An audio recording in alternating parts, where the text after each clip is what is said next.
Good evening, everyone, and welcome back to the World Online Racing YouTube channel for round number 4 of Season 18. We come back after a 2 weeks break due to the Dutch Grand Prix stealing our drivers away for the weekend. How could they ever choose real-life racing over World Online Racing? Because Nathan, I'm being joined by today as well. It has been a fantastic season so far. We've had multiple different winners. We've had a very close title fight, and tonight is going to be no different. Of course, we head to Great Britain. We head to Silverstone. Sensational circuit. It's going to make for some great racing. Of course. I mean, I was having a little look at some of the stats from last season and seasons before. Out of our 4 visits to Silverstone, there's always been a different race winner. We've had Max Wiesel, Otis Lawrence, Lucas Blakely, and Thomas Ronhard take a victory around this circuit, which means going into this, it seems that it's one of those that because everyone knows the circuit, everyone's so quick. So you've also got to be lucky in a sense that you can get the perfect lap in and that the other drivers don't get the perfect lap in, because it's one of those tracks where not just in F1 cars, any game you go on, Silverstone's normally featured somewhere, isn't it? Yeah, Silverstone is probably one of the most popular circuits, if not the most popular circuit on this game. And I feel like whenever I first launch F1 24, I'm always going to Silverstone as my very first circuit. So, you know, I feel like these drivers, they do know it a lot. They really do enjoy this circuit. They should make for some great racing tonight. But let's cast our minds back to Abu Dhabi last week, where Thomas Ronhard took the win. Barry Burmand got a 3-second time penalty for an incident with Shanika Clay. The reasoning here stated by the stewards was that Barry braked too early for turn number 9, resulting in Shanika hitting the rear of him and picking up damage. So Barry Burmand, a little bit naughty there. He drops from 1st down to 7th, promoting Thomas Ronhard up into 1st, and he makes it a Kick Sauber sim racing team. Of course, Brendan Lee reserve in this league, but it makes that a 1-2 for them because Brendan's penalty was removed. Ismail Fassi rounded off that podium in 3rd, with Jan Watmere in 4th position. 5th was Otis Lawrence, 6th John Evans, and then Barry Burmand after that penalty down in 7th. Jake Benham 8th, 9th was Lenny Pepinter, and then Daniel Shelson rounds out that top 10. We'll see how that race affects our championship standings. Jan Watmere still at the helm of things, but Brendan Lee beginning to close that gap. Just 7 points between them at the minute. Jan Watmere on 55. Brendan Lee on 48. Little bit ways back is Otis Lawrence on 35, and then Thomas Ronhard after that win gets himself into 4th on 27. Nicolas Longuet, of course, with that podium in Brazil, still sits 5th on 18 points, but Jake Benham closes that gap on 16 with Ismail Fassi right behind them as well. Tom Manley is in 8th on 12 points, and then Xander Van Dyken and Declan Barrett round out that top 10. But Nathan in the championship standings at the minute. Jan Watmere having a great time of things, but Brendan Lee is definitely keeping him humble.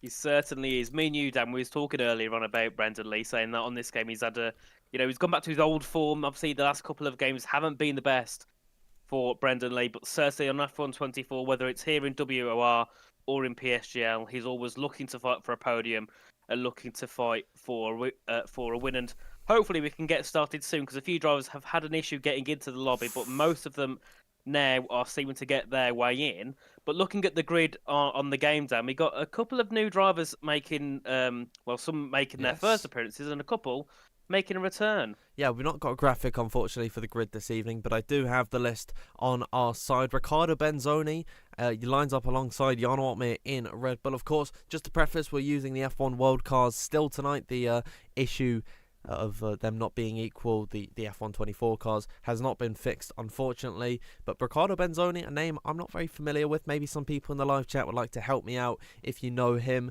He lines up alongside Jan Watmere. What an entrance to WOR PC Tier 1, starting alongside the 3-time champ, the 2-time sim racing champ. Quite the resume and quite the big boots to fill. Mercedes, Jack West is returning to the grid this evening alongside Istvan Pukki. No Jake Benham, unfortunately, tonight. And then Ferrari is lined up by 2 reserves again, Ben Abercrombie and Julian Klaffenbach. Ben Chabaconia, of course, being a part of that Ferrari team in previous seasons of F1 sim racing. He makes his return as a reserve tonight. We welcome him with open arms. McLaren is the two regular drivers we see, Will Lewis and John Evans. John Evans, of course, last time out in Abu Dhabi was absolutely sensational. He set world record laps before the stream. He was fighting for pole position in the fight for the win as well. Let's hope he could do well tonight. Aston Martin is a very exciting lineup. Jan Halliday makes his return to the grid, and I think what everyone is going to be excited to hear is that Lucas Blakely, rolling back the years,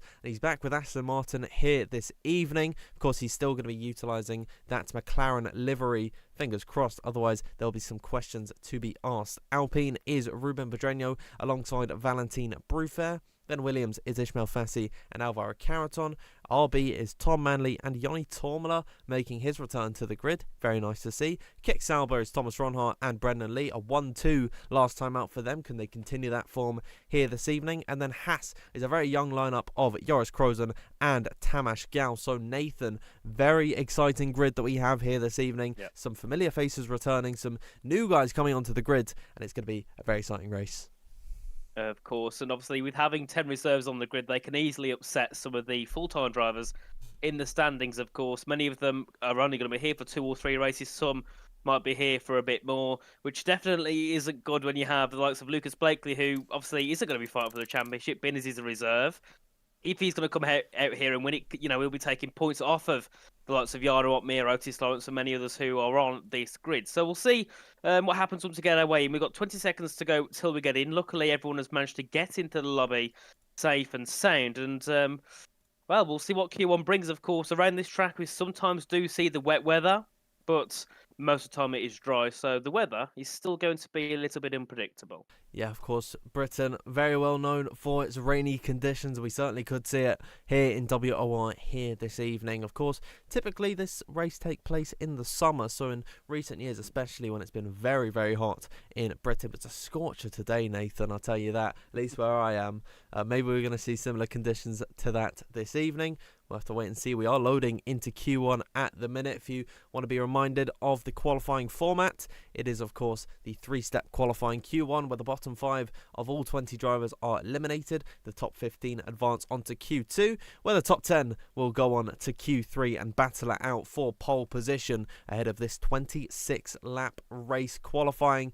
Very exciting here in WOR. Hopefully everyone in the live chat very excited to see how everyone gets on this evening. Let us know who you're rooting for at the minute heading in to this race. It is going to be a very exciting time, and I will bring you over to the game now, and you can see as we load in some slightly cloudy conditions up ahead, but there is peaking blue skies coming through. So Nathan, dry at the minute, but maybe those rains could be a little bit dangerous. Certainly, we'll see what happens, of course. The weather does follow through into Q2 and Q3, so if it starts to get a little bit dark here in Q1, we could see it get even worse in Q2. But most of the time, when it's overcast, it tends to stay around that. But also talking about previous races yet again, of course, we've been here many times, but there's only 2 drivers on the grid that have scored a podium more than once, being Jarno Otmir and Alvaro Carreton. Of course, Alvaro taking a podium in Season 12 and Season 13, and Jarno Otmir taking a podium in Season 13 and Season 16. So normally you could look at some of the previous results and have a bit of an idea of where you expect people to be, but because we've had that many people take a podium spot, it's quite hard to predict. So a lot of it, yet again, is going to be a bit of an unknown going through into this qualifying session and eventually going through into that 50% race. Absolutely, of course, 50% race, half of what would be in a normal Grand Prix. 26 laps as it normally is around here, due to the fact that it's a pretty long lap around this Silverstone circuit. Ruben Pedreño is the first man to take us on a run here. Lovely dark blue and black car that he's got strapped onto him there. It's slightly reminiscent of the Alpine, which is the team he is racing for this evening.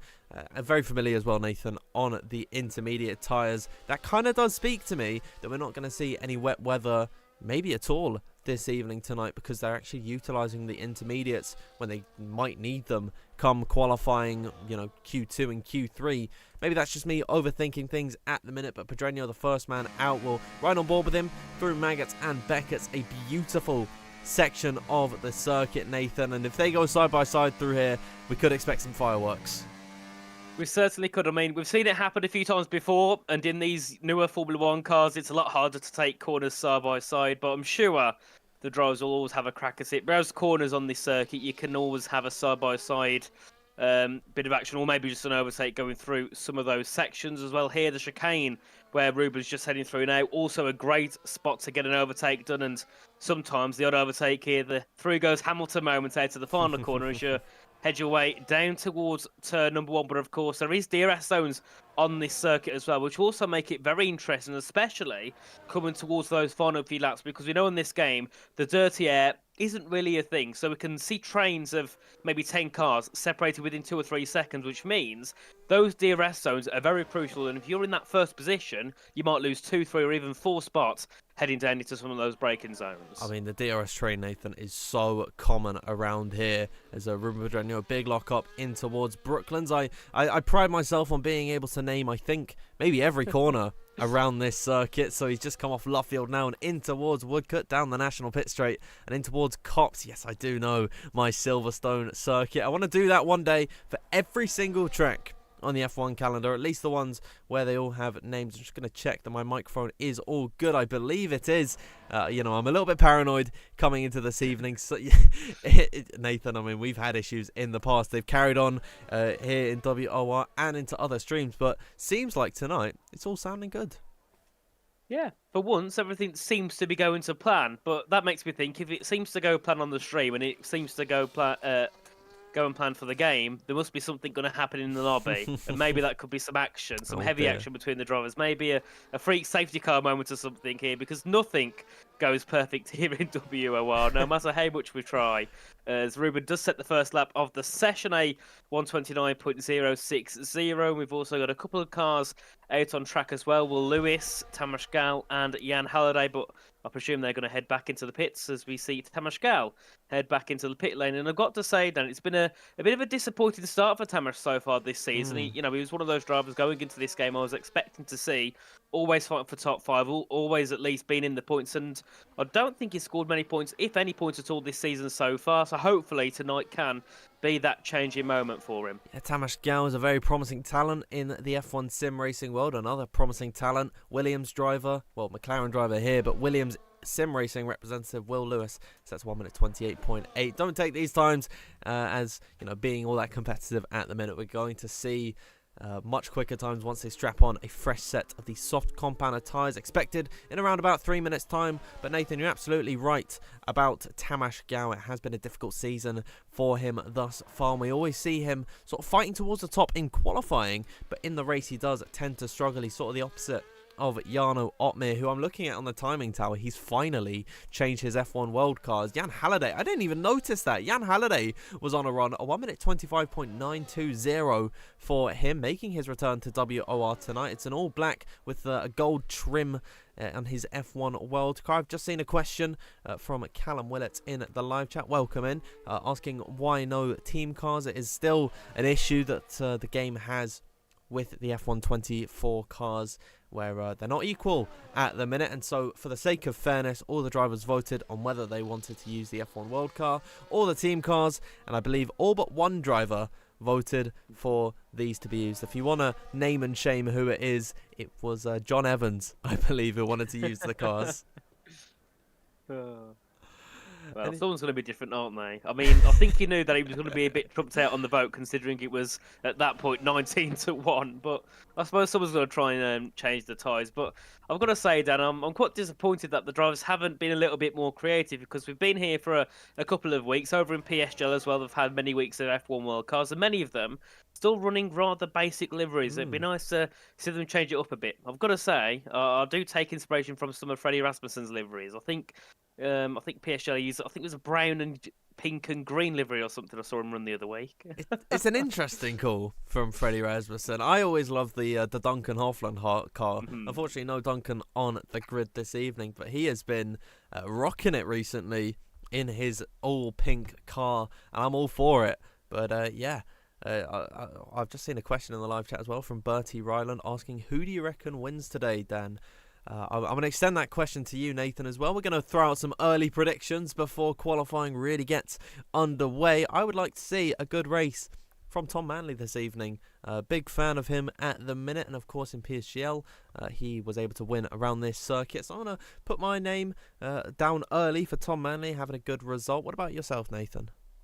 I mean, there's many names you can look at of who can possibly win, but I feel like I've got my eyes here on Brendan Lee. He's been looking strong, and he hasn't took a win anyway at this game. So I think tonight could be the night. I believe it's his home race as well. So I feel like Brendan Lee's got it in the bag to win here tonight. But then again, it could be. I think there's at least 10 drivers here that have the chance to win. So it's going to be a difficult one, but we'll see what happens. But I'm going to go with Brendan Lee. Yeah, well, Brendan Lee, Tom Manley, 2 British drivers we're predicting to win. Let us know in the live chat who you're taking to take the win. But actually, we're gonna go with very early poll predictions. I've just seen Egyptian Aviation as well asking me what my poll predictions are. I'm gonna hold off on that just for a little bit until we get into Q3. But I want to know, everyone in the live chat, where you're watching from, who you're supporting this evening. It's lovely to talk to you every Sunday, and I think you make these streams possible, everyone watching at home. We could commentate by ourselves all we like, just doesn't feel the same without that interaction. But now, Nathan, finally, we're getting cars out onto the circuit. Will Lewis is the first one to test the waters on a set of the softs, aside from Jan Halliday. The time to beat at the minute, 25.9.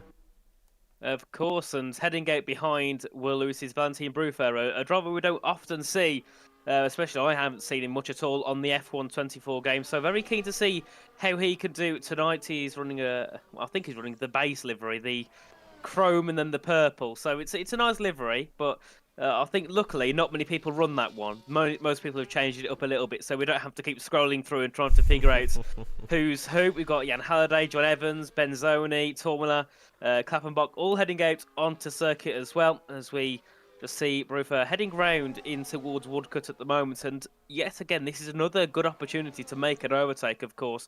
Using that battery, which you can recharge within a lap, you can really get a good run in towards Copse Corner. And if you're brave enough, make a decent overtake as well. I don't think it's that common around the outside, but on the inside, you see many people go for a move there, which is quite interesting, because normally it'd be one of the most scariest places to make an overtake on the calendar. Yeah, absolutely. I mean, this circuit is chock filled with a bunch of difficult places to find an overtake, you know, in towards turn number 1. If you're very, very brave to hang it around the outside, you've got at the end of the DRS straights, the Brooklands and Lovefields, then Woodcut Complex, where you can get some great side-by-side action through Maggots and Beckett's if you're very, very brave, and through Copse Corner, very famously, where Lewis Hamilton and Max Verstappen had that crash over 3 years ago now. That is crazy to think about. That crash was so long ago. Let's watch Valentine Bruffaut on a lap. We've seen a lot of Will Lewis so far this evening. Not too much about Valentine, a driver I'm very familiar with, commentating on him all the way back in F1 2019. We'll see him take towards the first corner, flat out through here in the left-hander, then heavy on the brakes in towards the right-handed corner. I'm already losing the corner names, Nathan. I'm not good at that first sector. This is the loop for Valentine Bruffaut. It's imperative to get the power down as soon as you can. Open up that DRS, headed down the Wellington Straight and in towards Brooklands and Luffield throughout the first sector. It's a 27.427. We'll see how that time, Nathan, stacks up with the rest of the drivers as the session continues on. Of course, should be a decent first sector there for Valentine, but of course, most drivers now on a lap, apart from just 6 drivers, but they will all be heading into the final sector now to begin their first, or for Jan Halliday, second lap in this session, as we see Valentino head his way down towards the Maggots and Beckett section here. Obviously, you want to just take as much speed through as possible. It's a critical corner on corners on your qualifying lap, so you just want to make sure all the speed is carried through as much as possible. Now, heading down the hanger straight, of course, using that DRS once again before you head in towards Stowe Corner at turn number 16. Just want to throw it in as Will Lewis sets the first, or the second lap time of the session with a 125.833. We'll see what Valentine can do heading through into the final couple of corners now. Out of the final corner and up towards the line. Only a short run to the line. It'll be a 125.723. Nice stuff from Bruffaut, but we've got plenty of laps coming out. Benzoni into second position. Here's John Evans into third place. A disappointing start for him, I gotta say. He should be right at the top of things. Julian Klappenbach goes into P2. I'm already struggling to keep up with all these cars coming across the line. Joris Krozen in his little salmon pink car. He'll come across the line with a 1:25.821. Valentine Bruffaut seeming unbeatable at the minute. Let's have a look at Tamas Gau to the line. A 1:25.622. 1:29. A great lap coming out from him there, but already Brendan Lee with a 1:25.575 immediately triumphed by Ishmael Fassi. Let's have a look at Lucas Blakely headed through the final couple of corners. Thomas Ronhar posts the quickest time of the session. Here's Blakely through the final corner, and to come across the line, what is it going to be? 1:25.661 from Lucas Blakely there. A couple more laps coming out. Ruben Pedreño up towards the line. He'll set 1:25.698. Very nice time indeed.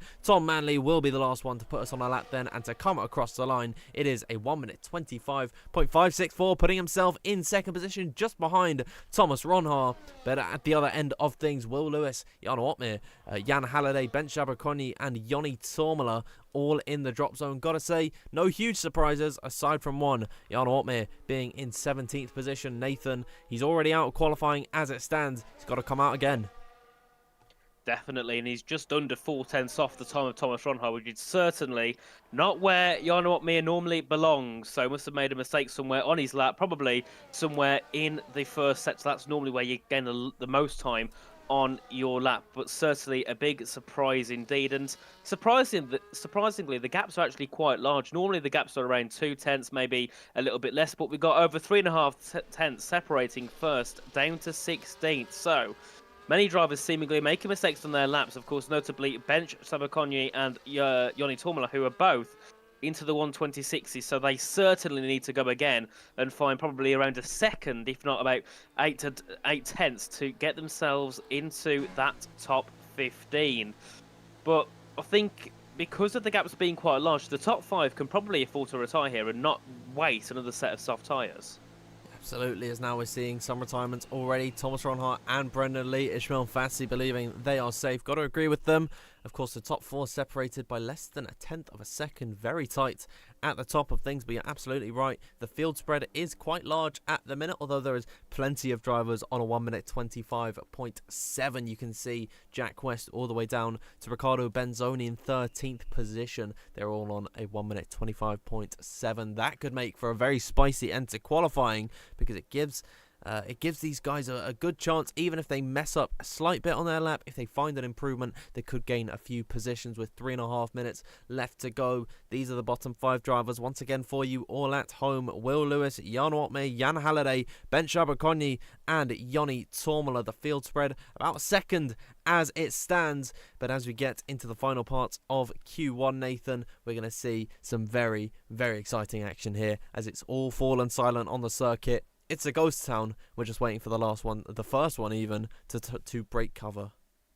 Of course, just over 3 minutes to go as Tom Manley makes his retirement. So in around 30 seconds, we should see most people head out onto the circuit to get ready for their final runs of Q1, and it could be quite a spicy ending to Q1, but as we see many drivers a little bit out of position to where they normally are. But of course, some of our reserves coming in for some of their first races will be looking to try and get themselves in towards that Q2 session. One of the first cars out, I think, will be Joris Kroes, and currently in P15 will be heading out first, of course, right on the cusp of being knocked out in Q1. Did a decent job. I think he was here a couple of weeks ago, if I remember correctly. Did a good job to get through into Q2 and Q3. So hopefully can see Joris yet again trying to fight for some points. I think it was Qatar. He got, I think, P7 in the end. You're absolutely right. Joris Kroes, and he's been very impressive at the start of this F1 24 game. Of course, some of these younger drivers getting a chance to show their strength here in Tier 1. Joris Kroes, we've got Riccardo Benzoni, Julian Claffen, but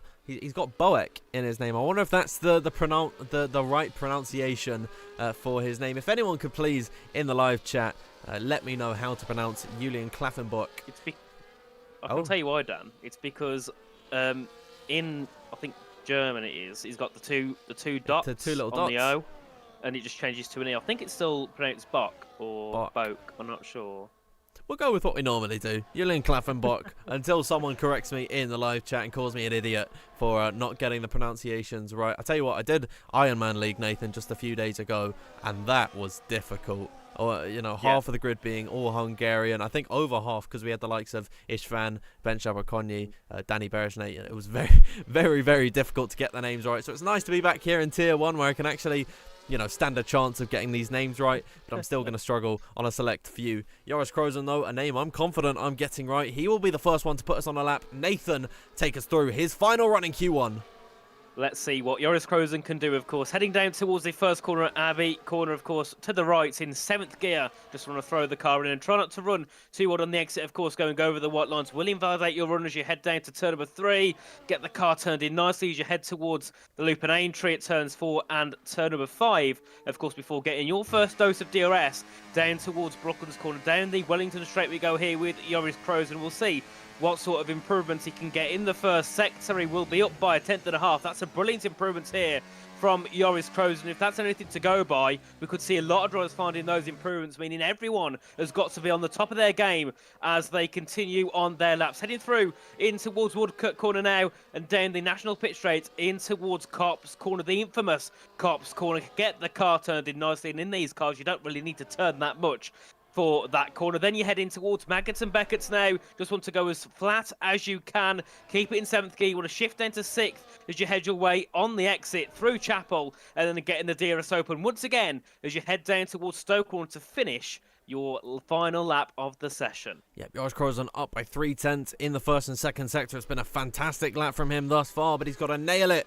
through the Vale chicane and then Club Corner. Just 3 more corners to go until he's completed this lap. He's got John Evans in tow right behind him. Let's see what Joris Krozen could do as he rounds the final corner at Club, and to come across the line, he will go quickest of them all and safe into the next session. John Evans connected himself into P8. How will that stack up as this session continues on? Jan Waltmere we're just looking on board with as Jack West goes to the top of the order. We'll flick back down to Alvaro Caraton, next one up to cross the line into 8th position. Tamas Gal beginning to slip further and further down the order as Julian Klaffenboy comes across the line in 14th. That is going to be deadly if other drivers improve right behind him. One of them being Jan Halliday across the line. Unfortunate not to get out of this session. What about Jan Waltmere into 10th position and through to the next part of qualifying alongside Lucas Blakely. Istvan Pukki and Riccardo Benzoni will be the next ones to come across the line. Benzoni eliminated. What about Istvan Pukki to stifle Julian Klaffenboy's Q2 hopes to come across the line? It is P14 in the end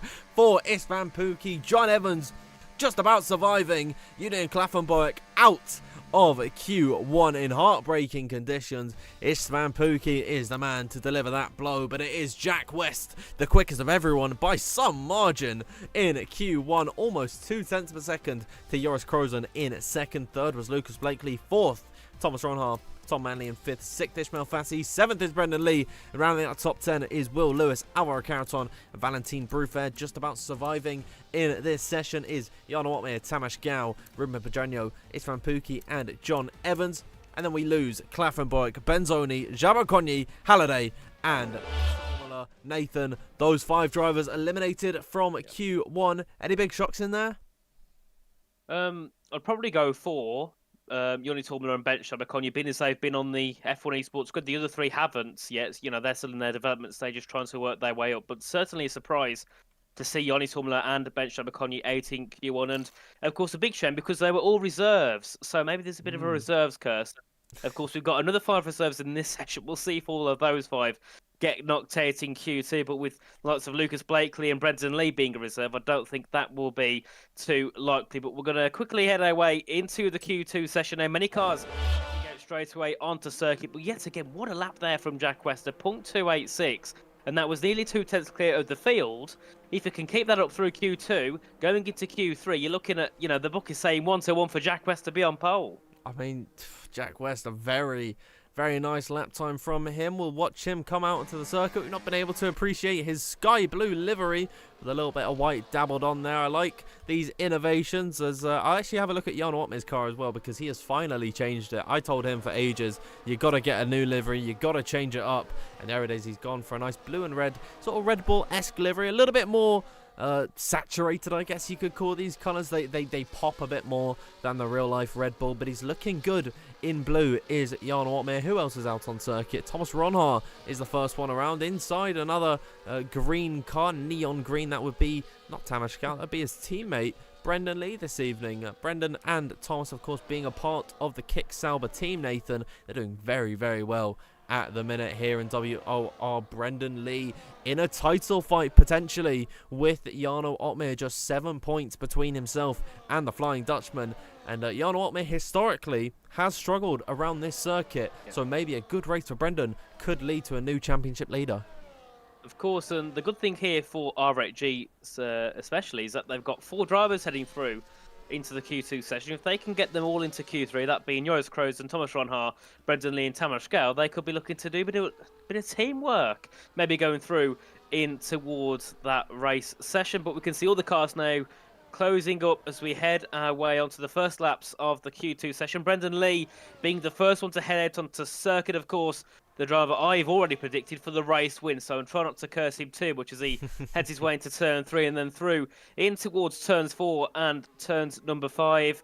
And we'll see what Brendan can do on this opening run. And of course, after we've seen a few cars cross the line, we'll be able to work out a little bit more who is on new and who is on used soft tyres, because of course some drivers will opt for the brand new tyres and some will be able to use some of their used tyres from the previous session. I think this is a used set for Brendan Lee. I think, what was it, 27.6 in the first sector, not the most competitive lap time, so I do believe he is on a used set of the softs. He's just going to set himself a delta, give himself that psychological advantage when it comes to setting his proper opening lap here. He's going to see the green in the corner of his eyes and have the confidence to take to this circuit a little bit more aggressively, but it's still very nice to see Brendan Lee racing around his own home circuit. It should be a little bit more special if he's able to pull off a win. Of course, he has had a fantastic season so far, podiums in every single race that he has partaken in. I believe 2 of them have been from stewards' inquiries promoting him into the top 3. Of course, most recently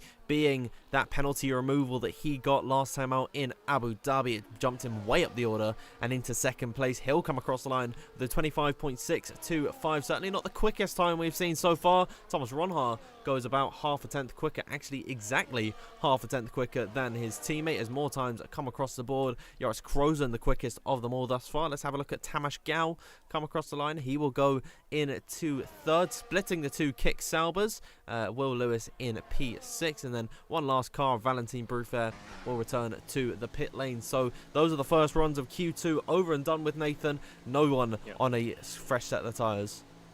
Certainly, and obviously we can see R8G must have been working together there, because they're currently sitting first, second, third and fourth. Going into Q2, of course, with Jarno Opmeer in the Red Bull in P5, and then the 2 Williams drivers of Will Lewis and Ismail Fassi in 6th and 7th. Of course, Will Lewis here races in the McLaren, but he is part of the Williams esports team normally. But of course, there's not enough spots to have 3 or 4 Williamses on the grid, and there's not enough spots to have 4 R8G or 4 kit cars on the grid. But many people choosing to stay in the pit lane, going through in towards the first part of Q2. And to be fair, I've seen that happen more and more. Of course, you know, on previous games, you'd see most people go out and do their first Q2 lap. But recently, a lot of people just opt to stay in the pits and not really bother with the first run, or at least with an early run. Yeah, no, I wonder why that actually is. Maybe we can ask, we can take a little mental note of the drivers who haven't gone out in Q2. Maybe we can ask something about that once we get into the interviews. But we're waiting for everyone to return to the pit lane and then see the first runs in Q2 to really get a feel for who is going to be competitive heading into the final parts of Q3. This is where the viewers come in. We pride ourselves on being world online racing, and that means we should have viewers from all over the world. So I want you all in the live chat to let us know where you are watching from. We'll read out some of your names and we'll sort of take in the reach that we have here, Nathan. We've seen some fantastic calls before. I've seen someone already in the live chat being from Egypt, I think, so far this evening. Of course, you and I both from the UK, but it'd be lovely to hear from everyone in the live chat where you're watching from. We'll read out some of your names, and I'm just stalling for time a little bit, Nathan, because I want people to get the message so they can actually, there we are, Alexandru Philip saying he's from Romania, Egyptian Aviation, wow, everyone coming in now from Egypt, of course, Mike from the Philippines, Samba from Denmark, Ray Wintz from the UK, Jordan is from Mars. We always get one, don't we? We've got Dying Cord, hopefully I got that name right, supporting Blakely from Latvia, WR Daniel from the Netherlands, Christian I'm going to get these names awfully wrong, Christian from Bulgaria. We've got US as well from Chaitana, Rocket Gamer from Switzerland, Aero TV from Portugal. We got Just Buzz from the Bronx in NYC. Jimmy Marco from Switzerland. From Greece, sorry. Switzerland. Mordor. I think that's a Lord of the Rings reference. You've got Bulgaria, Netherlands, Nathan's Basement, North Korea, South Africa, India. Lots of Indias as well. Hungary, Greece. We're everywhere, Nathan. We are. We certainly are. And I think that definitely says we are World Online Racing, and some people making us Universe Online Racing. I think there was another one as well. Another Planets was mentioned in the in the chat. But we've got a few cars now heading out onto their rail laps. We managed to stall it for a good minute until everyone went out onto the circuit. And I presume now, with only 8 minutes to go, most drivers will be out on a new set of these soft tyres. And the first one to go out, and has been out at the front in the first couple of laps in Q1 as well, is Valentin Bruffair. Opted to go out second, I think, in Q1, and he's going out first here in Q2. So looking to get his lap time set early here. He's way ahead of everyone else at the minute. The next car to him is Lucas Blakely, who has just started that first sector. Here's Valentin Bruffair, then in towards Luffield Corner. It's a very tricky double right-hander, sort of two apexes through there, but you've got to get the foot flat to the floor as early as you can down the national pit straight. Of course, before 2010, I believe it was, this is where all the races started. Through Copse Corner you go, formerly turn number 1. That would be lethal in these modern day Formula 1 cars, but then in towards possibly the most historic sector of corners, Maggots, Beckett and Chapel. Valentin Bruffair flying on this lap. He'll open up the DRS, headed down the hanger straight and in towards Stowe Corner, where we're going to see the brunt of the overtakes here this evening. In towards the braking zone he goes, very, very quick through here. Keep it in 6th gear, drift out to the left-hand side, then bring it over to the right, turning that steering wheel as little as possible. Locking up once again is Valentin Bruffair, but I think that seems to be some sort of meta or maybe some visual glitch on this game. But nevertheless, he'll come across the line at 25.566. It's not the best lap time in the world from Valentin Bruffair, considering he's slower than Joris Krozen on what we presume was a used set of tyres that he utilised on that lap. But Lucas Blakely as well in towards Vale Chicane. See if there's an improvement from him. As we see as well, Lucas heading down in towards the final corner now, heading through and up to the line. It will be at the top of the times there with their 125.507, and Jack West yet again at the top. This time with a 125.439. Still many cars on there. That's we've got John Evans now heading through the final quarter. What can John do in what would normally be a McLaren? He goes into P6. We've got Esteban Puki goes up into 3rd place. A few more cars still to come through the final couple of corners. Alvaro Carreton here looking to end his first lap in Q2. He goes up to the top there with a 125.412. And then we've got Ismail Fassi up to the top with a 125.367. And Thomas Ronhart even quicker with a 0.312. So many drivers here looking to improve on their initial laps. As we see Brendan Lee going to 2nd place there for R8G, and Tamas Galli's on an invalidation. What about Jarno Opmeer here, up by a couple of tenths in the middle sector? Will it be enough to get up into the top 5? Oh, not quite, just into 11th position. What about Jarno Opmeer in towards 8th? Sorry, I was looking at Ruben Pedreño on his lap. He's gone into 12th position. Jarno Opmeer only into P8, definitely not going to be safe as he heads into the final couple of minutes on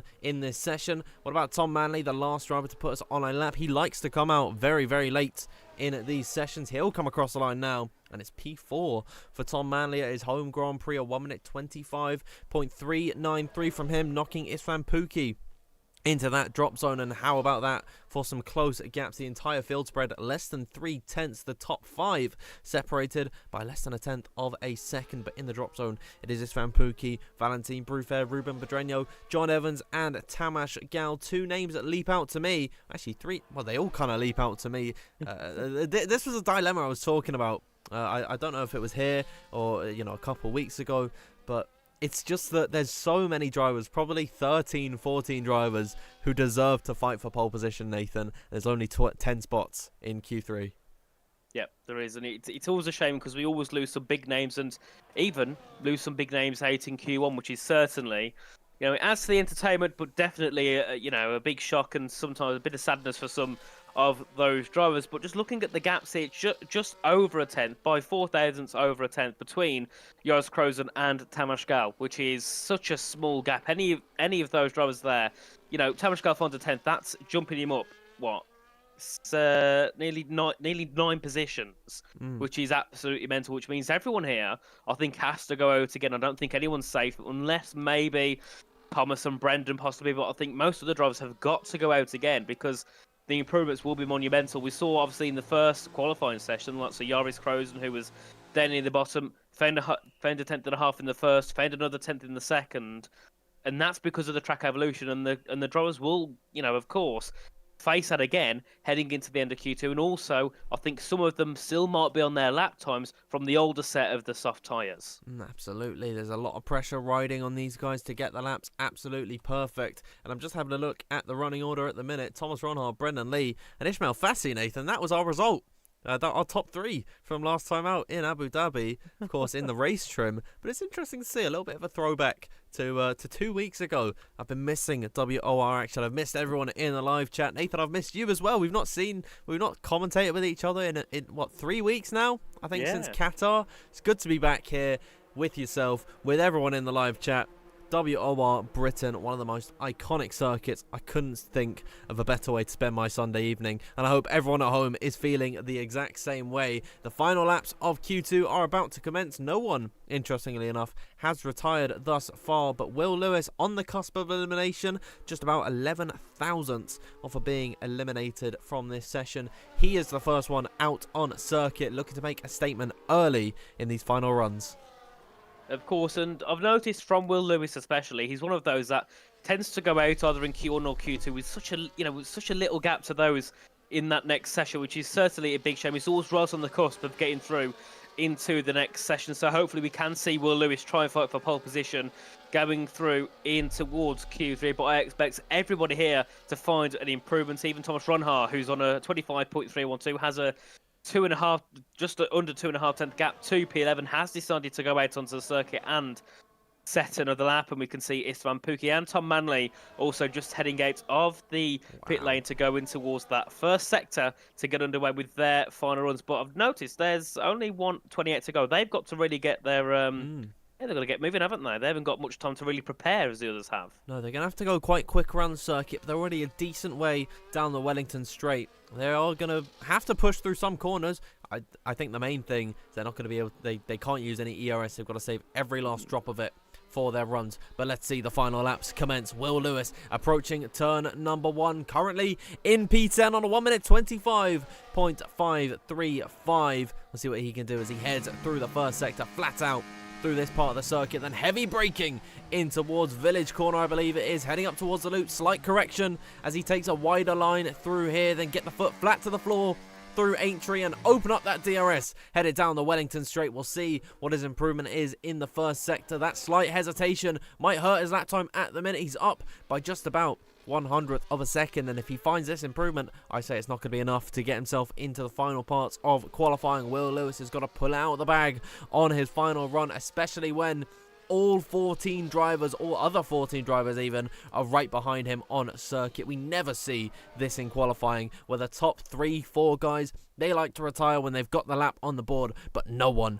is confident. Will Lewis, he's got to be confident through Maggots, Beckett, and now through Chapel. Once again, slight correction from the Englishman. Heading into the final sector now, he's up by about half a tenth, but he is purple in sector 2. Maybe this could come up good in the final sector for Will Lewis. Through Stowe Corner now, throwing the car through that very quick right-hander, then heavy braking in towards the Vale chicane. Then you got to be easy on the throttle through this next part of the circuit, in through Club Corner. What's it going to be for Will Lewis? He will find himself remaining in P10 with a very slight improvement. Joris Crozen up next towards the line. Jack West is coming to the pits and retired. Very interestingly there, Lucas Blakely, he will be up next. He found 2 tenths on this lap so far. He'll come across the line. He lost it in at that final run. John Evans up next. Valentin Brufair has gone into P5. Jack West edging ever so much closer to that drop zone. What about Tamas Gao as he approaches the line? I think Alvaro Caraton has just gone 3rd position. Tamas Gao in to 9th. Let's watch the Flying Dutchman as Ishmael Fassi finds himself quickest. Jarno Opmeer, as it stands, eliminated from Q2. He will find himself into the final part of qualifying, but at the expense of Lucas Blakely, the reserve driver making his Season 18 debut. He is out of qualifying. Thomas Ronhaar has gone fastest with the first 25.1 of the session. Istvan Pukki will be the last driver to come across the line, currently in that drop zone. What can he do? And I believe Istvan Pukki remains in 14th position and eliminated Nathan from qualifying, which means Thomas Ronhaar the fastest in Q2, and we've seen some big names go out here. Certainly, and just over 2/10 separates first and 11th, so certainly a big shame for Lucas Blakely, but we'll have a quick look through the final classification. So it was Ronhaar on top, ahead of Ishmael Fassi, Brendan Lee, Tom Manley, Alvaro Caraton, Joost Krozen, Valentin Bruffer, Jarno Opmeer, John Evans and Tamas Gell making it through. Then we did lose Lucas Blakely, Jack West, Will Lewis, Istvan Pukki and Ruben. I've got to say, the two big surprises there, certainly Blakely and Jack West, but considering what Jack West did in that first session, that's a very big surprise to see him go out and obviously make a mistake on that final Q2 lap. I think he must have had an invalidation bin as he went back into the pits, but certainly a big surprise heading into Q3. I mean, you can never be comfortable here in WOR PC Tier 1. Really, one slight mistake and you're fodder. You're going to get overtaken by everyone. It's brutal here in Tier 1. But now we know all 10 drivers that are partaking in Q3. Will bring you back over to the game scene now, and you can see all 10 of them, and I want to come to everyone in the live chat. This is where you come in once again. Out of all the 10 drivers on this grid, let us know who you are predicting to take the victory. That's a little bit ahead of ourselves, to take pole position here this evening. Nathan, we've made our win predictions, but what about pole? Who are you going for? I think I've got to back Brendan Lee again. I can't just go for the race win and not back him for pole. I'm going to go for the double. A pole to win here for Brendan Lee. What about you, Dan? Oh, I just want to go for the easy option for 1 week. So I'm gonna go for Thomas Ronhaar. We'll split the kicks and I'll go for Thomas Ronhaar to take the win. I'm losing my mind already. It's been 2 weeks without PC Tier 1 and I can't talk all of a sudden. And already, Nathan, I see one name that is very, very popular in the live chat. We've got Egyptian Aviation saying Jarno will cook now. Adskiller 007, that's a cool name if I've ever seen one, saying Jarno. Franchi, he's not making a prediction, just saying hi to you, Nathan. Lusa Duma is going for Jarno, of course. Same for Ray Wintz. Broken Britain, love that prediction for Will Lewis. Unfortunately, he is not in this session, so you're going to have to make another one. Andrew Bianco going for Tom Manley. Same for Jordan, saying Manley for pole, Jarno for the win. Chaitanya going with Krozen or Ronhaar. Obviously, Thomas says try Maker. Lots of predictions coming in. Matty 1929 saying Ronhaar. We've got more Jarno predictions coming in, even though he does struggle around this circuit and especially in qualifying trim. So it's a very interesting position to go for the Flying Dutchman to take pole, because Nathan, he's kind of been treading water in this qualifying session. Yep. He has struggled to really establish himself in qualifying. I feel like the grid has been completely mixed up, but Jarno Opmeer, more often than not, has been close, if not in that drop zone. And so I wonder how he's going to really convince us at the start of this Q3 session that he has a good reason to be in the conversation for pole. Well, he's got to set a good lap out of the bag. I mean, he was, I think, P14 or something in Q1. He was around P7, I think, in Q2. So certainly not been a safe outing here for Jarno Opmeer in the first couple of qualifying sessions. But going through into Q3, this is where it all matters now. What happened in Q1 and Q2, that's over. It's all down to your final 2 or maybe 3 runs in this qualifying session. And the first one out will be Valentin Bruffer yet again, along with Joost Krozen, who I've got to say, yet again, outstanding performance, really outperforming what I thought he would have done at the start of the season thus far. Currently in that top 5, but of course that's because no one has set a lap. As we see Jarno Opmeer, John Evans, Tamas Gell go out onto circuit as well. We'll see what they can do. But also, I'm going to say this game has also been strong for John Evans. You know, we've seen him a lot more in the top 10 than we did back in F1 23. Whether that's because he's practicing more or maybe it's because he prefers this game a little bit more than the previous ones. We'll see what John Evans can do, but surely can maybe get a top 5 here in Q3. Yeah, but he's made the jump over from Aston Martin. He's now racing for Ferrari Sim Racing, part of what has come to be a bit of a super team in F1 Sim Racing. Of course, Nicholas Longate and Barry Burman haven't really been here in recent weeks. Nicholas, we haven't seen him since round number 1. Barry, he only made his debut last time out in Abu Dhabi, and he said that he was going to be on holiday for the race this evening, so we hope to see him back on the grid very, very soon. But I wonder if that switch, maybe some Ferrari setups, have aided John Evans in refinding that pace that we've always known that he's had. We'll keep up with him on his lap. Valentin Bruffaert, of course, a reserve driver, filling in this evening. It's good to see him in Q3. Shout out to all of the reserves here this evening. Of course, Valentin Bruffaert and Joris Krozen making their way into Q3. I know Brendan Lee, he is a reserve, Nathan. I'm not going to count him, though. That's kind of cheating, I'd say. Certainly. I mean, I think he's been here for all 4 rounds so far this season, of course. Alfie Butcher's in the full-time seat, but you said, Danny, he was having some PC issues, so that's, of course, why we haven't seen much of Alfie Butcher. But something tells me that maybe they should keep Brendan Lee in the seat because he's a championship contender, he's a reserve. But he's only 7 points off Jarno Opmeer, so maybe they should keep him in for a little bit longer. Maybe do a bit of a Logan Sargent, and I'm not trying to say Alfie's bad at all, but you know, have one out and bring a new driver in for the rest of the season. But we'll see what. I think Valentin will be first on lap. Yes, he is. He's just heading through Cops. We'll see what Valentin can do, but also good to see him up in Q3. Of course, haven't seen him that much. I think this might be one of his first league races on the F1 24 game, so certainly doing an impressive job so far, and I believe still part of the Williams team as a development driver. I believe he is. Valentin Bruffaert has been in and around the league racing scene and now F1 Sim Racing for a very, very long time. Of course, a former PlayStation Challengers champion, if I'm not mistaken, all the way back in 2020. So he's got experience fighting at the very top of things, and he's at the very top of things at the minute in Q3. He's the first man to put us on a lap, a 1 minute 25.676. See much quicker times as we come across now with Joris Kroes on a 25.4 from him already, 2/10 quicker. We got Tamas Gao coming through the final corner now. He will go 200ths quicker as Jarno Opmeer to the line, a 1 minute 25.363. That is more like it from the Flying Dutchman. John Evans into P2, a 1 minute 25.440. Who is up next through the final few corners? That is Brendan Lee. I'm really struggling with these neon green cars because the accent is exactly the same between Brendan Lee, Thomas Ronhart and Tamas Gao. But if you're looking for Brendan Lee, just look at the very top of the order. 25.285, a fantastic lap coming out from him there. Alvaro Carreton invalid on his run. His teammate Ismail Fassi to the line, 1 minute 25.237. Ronhard will be the last one to put us on a lap. He'll come across the line now with a 25.324. Incredible stuff then. Actually, Tom Manley is on a run, but Nathan Ismail Fassi quickest at the minute. Brendan Lee second, third is Thomas Ronhard.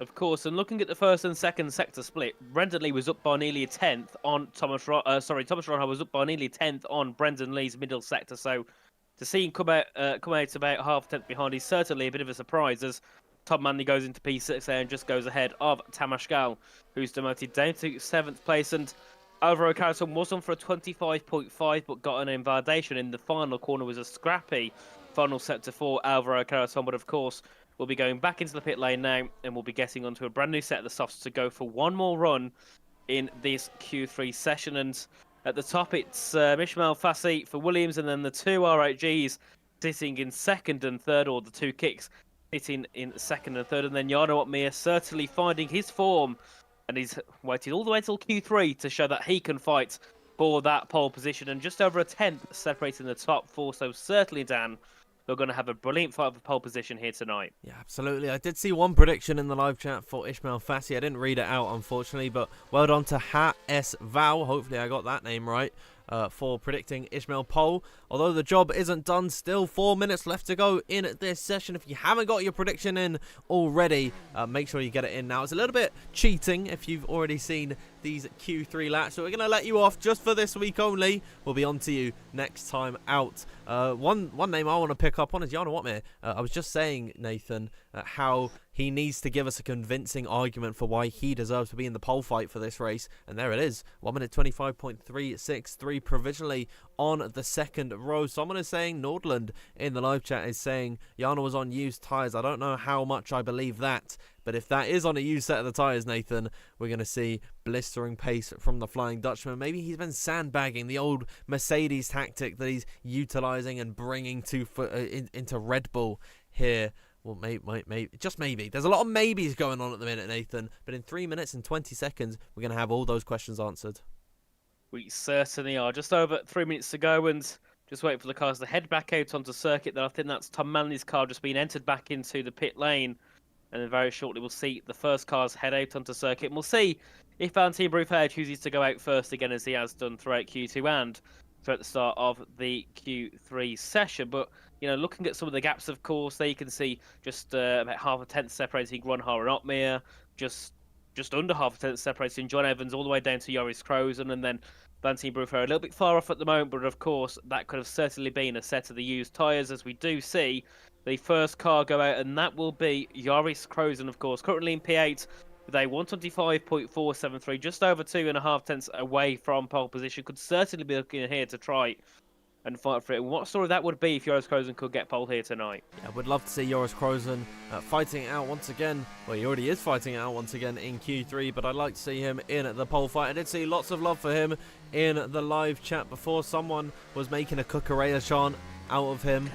Very interesting. It didn't quite work, but maybe if you want to make some chants in the live chat, I'll read out some of them in between qualifying and the race. So yeah, just let me know if you want anything being read, and I'll try my very best to put a good ring to it. But absolutely, Nathan, would love to see Joris Krozen fighting for pole, currently on a 1 minute 25.473, not too far off the top. And we'll see if he is able to really kick it with the big boys here in Tier 1. It doesn't get better than WOR on a Sunday night. I mean, it is beautiful scenes every single week, especially around yours and mine home Grand Prix, and for the home Grand Prix for a lot of our drivers on the grid. Brendan Lee, John Evans, Tom Manley, Will Lewis, all in their home races here this evening. All of them going to want to be hoping for just that, you know, that little bit of extra pace where they can take the fight to an all that more special Grand Prix. They certainly are, and well, someone who's not here for their home Grand Prix would be, if he was here at the Netherlands, will be Joris Krozen, looking to try and set his final run in Q3, of course, weaving his way down towards the final corner. Of course, on this game, there's no of the brake dragging. You've got to weave the car to get the tyres warmed up and prepared for your Q3 lap, as we see Joris now head down towards Abbey Corner at turn number 1 to begin one of the final runs of the session, and we'll see, can Joris try and fight for pole position as he heads his way through Farm Curve down in towards Village at turn number 3. Wanted to brake late, and of course, when you're in P8, you've got nothing to lose. Put everything into your final lap. Take those risks that you wouldn't normally take, as we see Joris now head towards the end of the first set to get in that DRS down towards Brooklyn's corner. What will it be for Joris in the first? He's up by 25 thousandths of a second at the moment. Could put him into P6, but everyone else will certainly be looking to find those improvements throughout Q3 and throughout their final laps. But we're going to have a really good fight for pole position, and we can see Tom Manley going through the final corner now. He'll be the final one to set his Q3 run.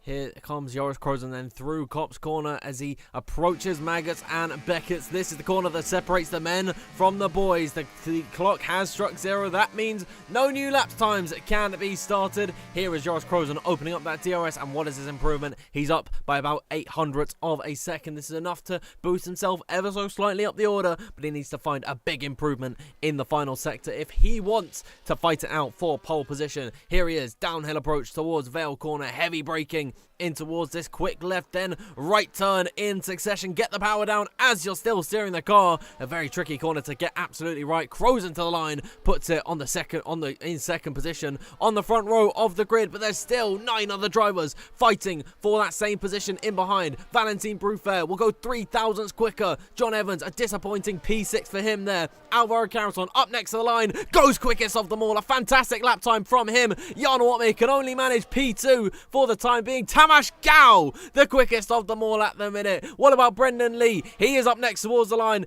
Can he get himself onto the front row? No, he can't. It is P3 for the time being. What about Thomas Ronhart, a very popular candidate for pole position? He's up towards the line now, and there it is, a 1 minute 24.965 from him. Tom Manley will be up next with Ishmael Fassi in behind, just in tow. Tom Manley into P2 and onto the front row of the grid. It is no improvement for Ishmael Fassi. That means Thomas Ronhart starts on pole position alongside Tom Manley in his home race. What a lap there from Thomas Ronhart. The only one to get into the 124s, 0.9s. A brilliant lap from the R8G Kickman, who will take pole for the British Grand Prix ahead of Tom Manley on the front row for his home Grand Prix. Then we have Tamas Gal in third, Alvaro Carreton with his best season qualifying in fourth, followed by Brendan Lee, Jarno Watmere, Ishmael Fassi, Valentin Bruffaer, Joris Krozen and John Evans at the back of the top 10. But a brilliant fight for pole, but you can just see, of course, a big gap between Ronhart and Gal. But you can see then, if you look back, it was only a 10th between Tamas Gal and Valentin Bruffaer. Absolutely, it was an incredibly close end to qualifying. That is all, though. We have got 26 laps ahead of us. We will see you in the commentators box after a quick word from our sponsors. So we'll see you in just a few minutes' time.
Welcome back, everyone, to the commentators box, where we're going to take you through the events of Q1, Q2 and Q3. Nathan, what can we say about that qualifying session? Thomas Ronhart on pole.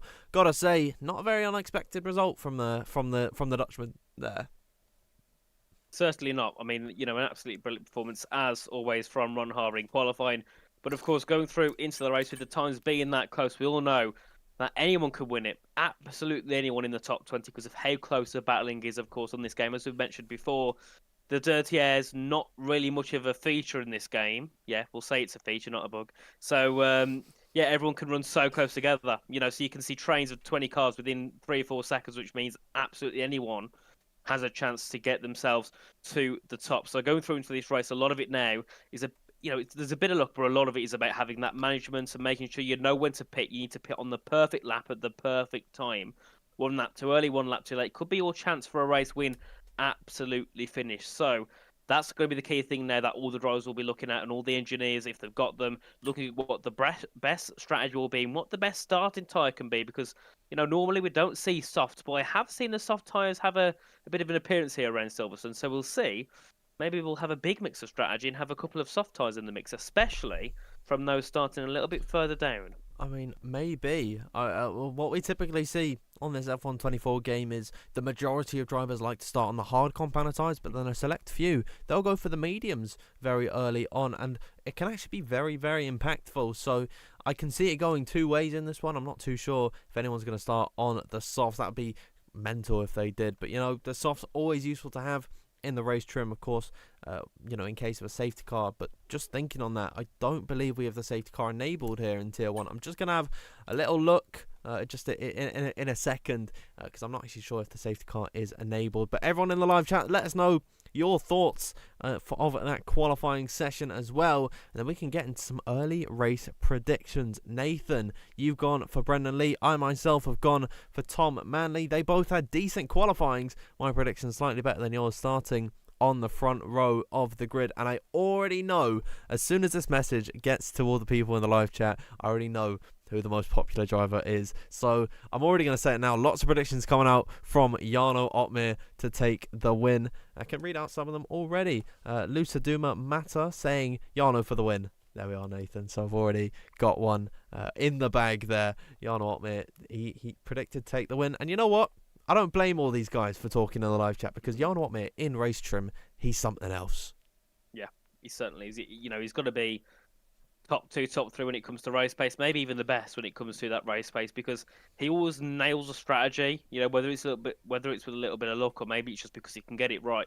He always does that part well, and that gets him into such a good position when it comes to the end of the race. He tends to go a little bit longer, and then he can, go into those final 3 or 4 laps and put his foot down and make his way through the field, which is something he's always been superb at. Jarno Opmeer is not one of those you often see getting incidents, because his racecraft is absolutely perfect. So we'll see what he can do. Of course, starting from, I believe, P6 on the grid, you're not that far away from the front. It's not like he's got to make his way through about 15 cars. He's only got to get past 5, and he can probably get a couple in the pit lane. So we'll see what he chooses to do. Yeah, absolutely. I mean, you got to watch out for really everyone on this grid. But let's read out some of your predictions in the live chat. We've got Egyptian Aviation saying Yana P1, Ronhar P3, Lee P2. It's an interesting way to order it, but fair enough to you.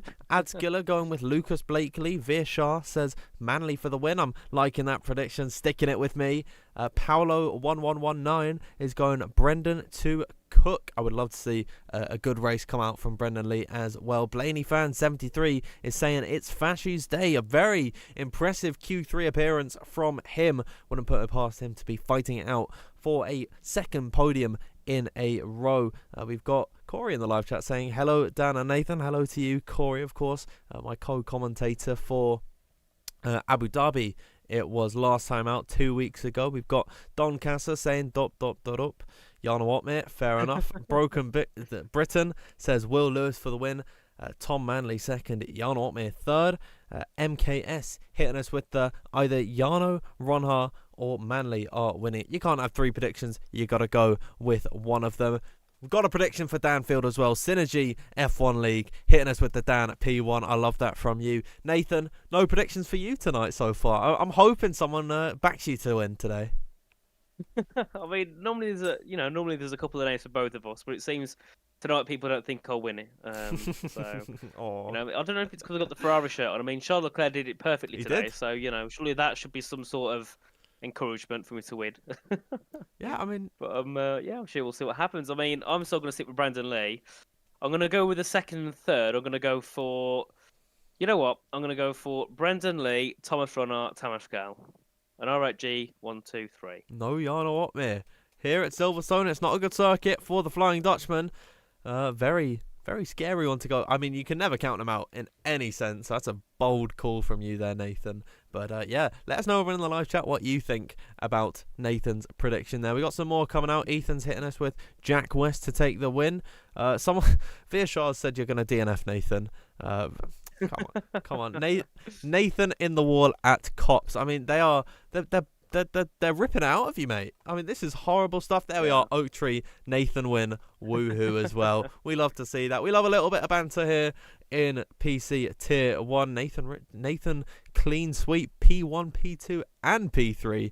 I mean, that's as bold as it gets. I'll take that. Yeah, I'll take that.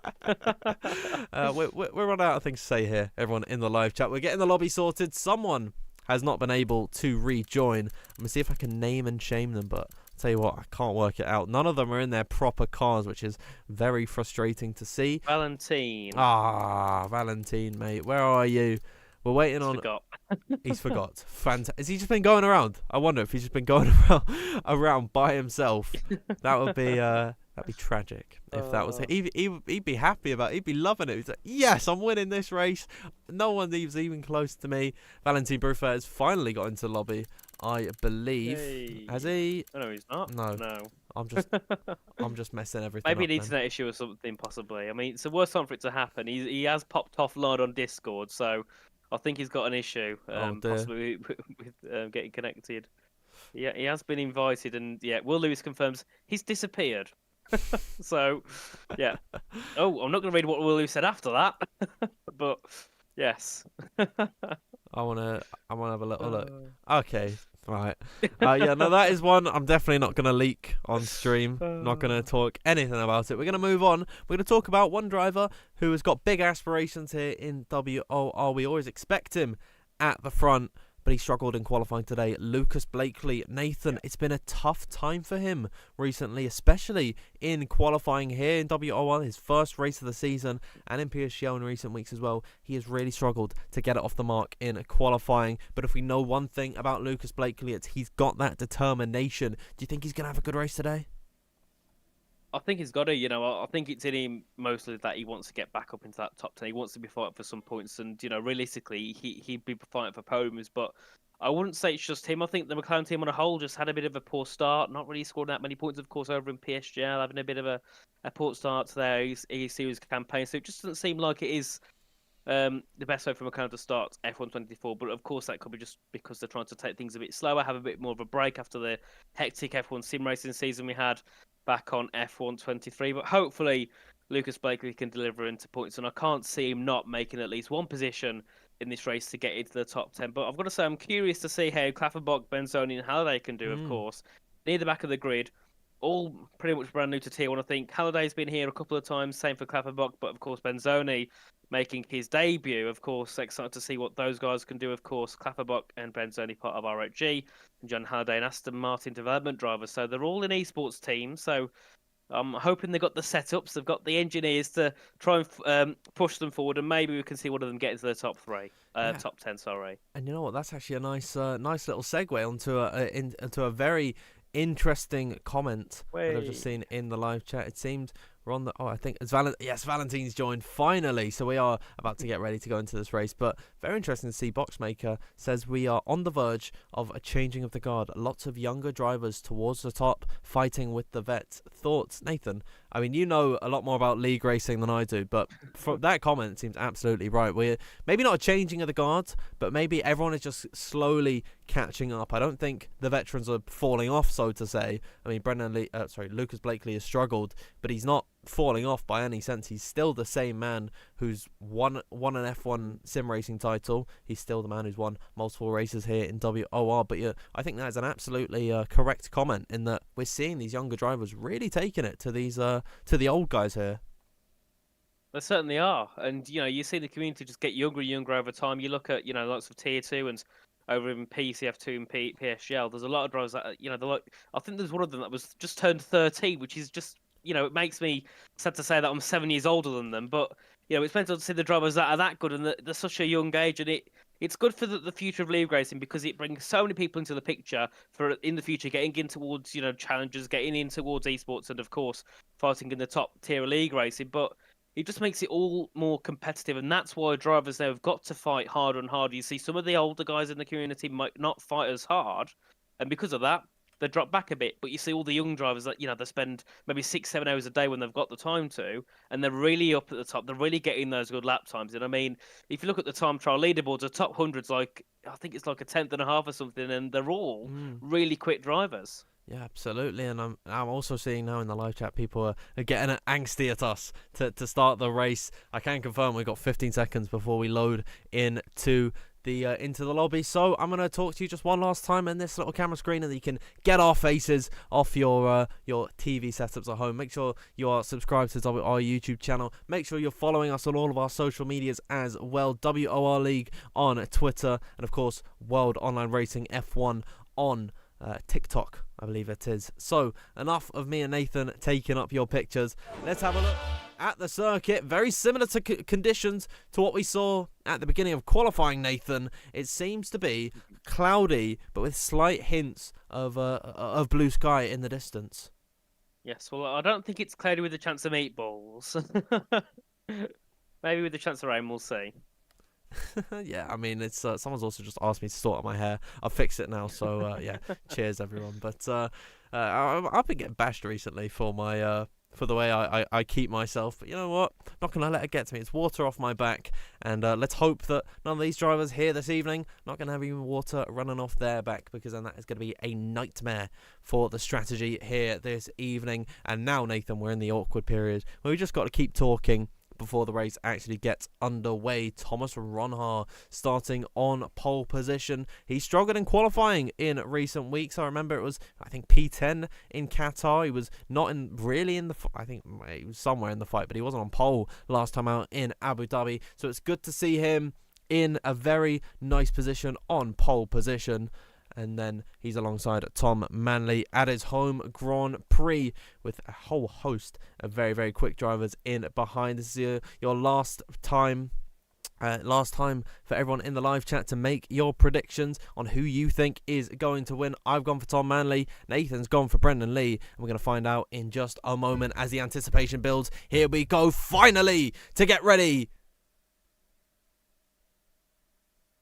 It was a very long pause, and Ismail Fassi gets a jump start as they approach turn number 1. Tom Manley is going to slot in behind Thomas Ronhaar as they approach that first corner. It's been a very clean start at the top of everything. Brendan Lee going alongside Alvaro Carreton. Tamas Gal getting swallowed up by the pack. They're 3 wide, 4 wide as they approach the loop corner. Jan Watmir being the opportunist around the outside of all of them. Ismail Fassi, a dreadful start from him. A drive-through penalty as we kick off this race. And you're absolutely right. 2 drivers on a set the softs, Jan Watmir and Joris Krozen. Of course, and we'll see what Jarno can do, what Joris can do here at the start of this race. Of course, having that advantage for the first 3 or 4 laps before that advantage drops away, so they've got to make the moves on the opening couple of laps now. As we can see, Joris fighting with John Evans here as they head their way around Woodcut in towards the infamous Cops corner. And I think they're going to go side by side. John Evans, no, just hasn't quite got it as they head their way into Cops now. Brings Lucas Blakely into the picture now, currently in the top 10. Already making some positions on the opening lap, but Jarno Watmir, the opportunist on that first lap there, getting up 3 positions so far, and they will be charging after the top 3. It's Ronhaar who leads from Manley, from Lee, from Otmir, from Tamas Gal as they enter towards Stowe corner. Further back, we can see Ishmael Fassi, of course, there under pressure from Joris Krozen. Ishmael will have to go into the pits before the end of lap 3 because of his drive-through penalty, and he'll go into there now. What a shame for Ishmael Fassi. He was looking good for him, but unfortunately has a drive-through penalty. Yeah, a real shame for Ishmael Fassi as he comes into the pit lane. Thomas Ronhaar with the fastest lap of this race. We are watching Joris Krozen all over the back of Alvaro Carreton, who's already lost his teammate in this fight. Ishmael Fassi, of course, having to pit due to that drive-through penalty, and Joris Krozen is going to feast on Alvaro Carreton very, very soon. He's taking a wider line. He's going to get that better exit as they head through Aintree corner.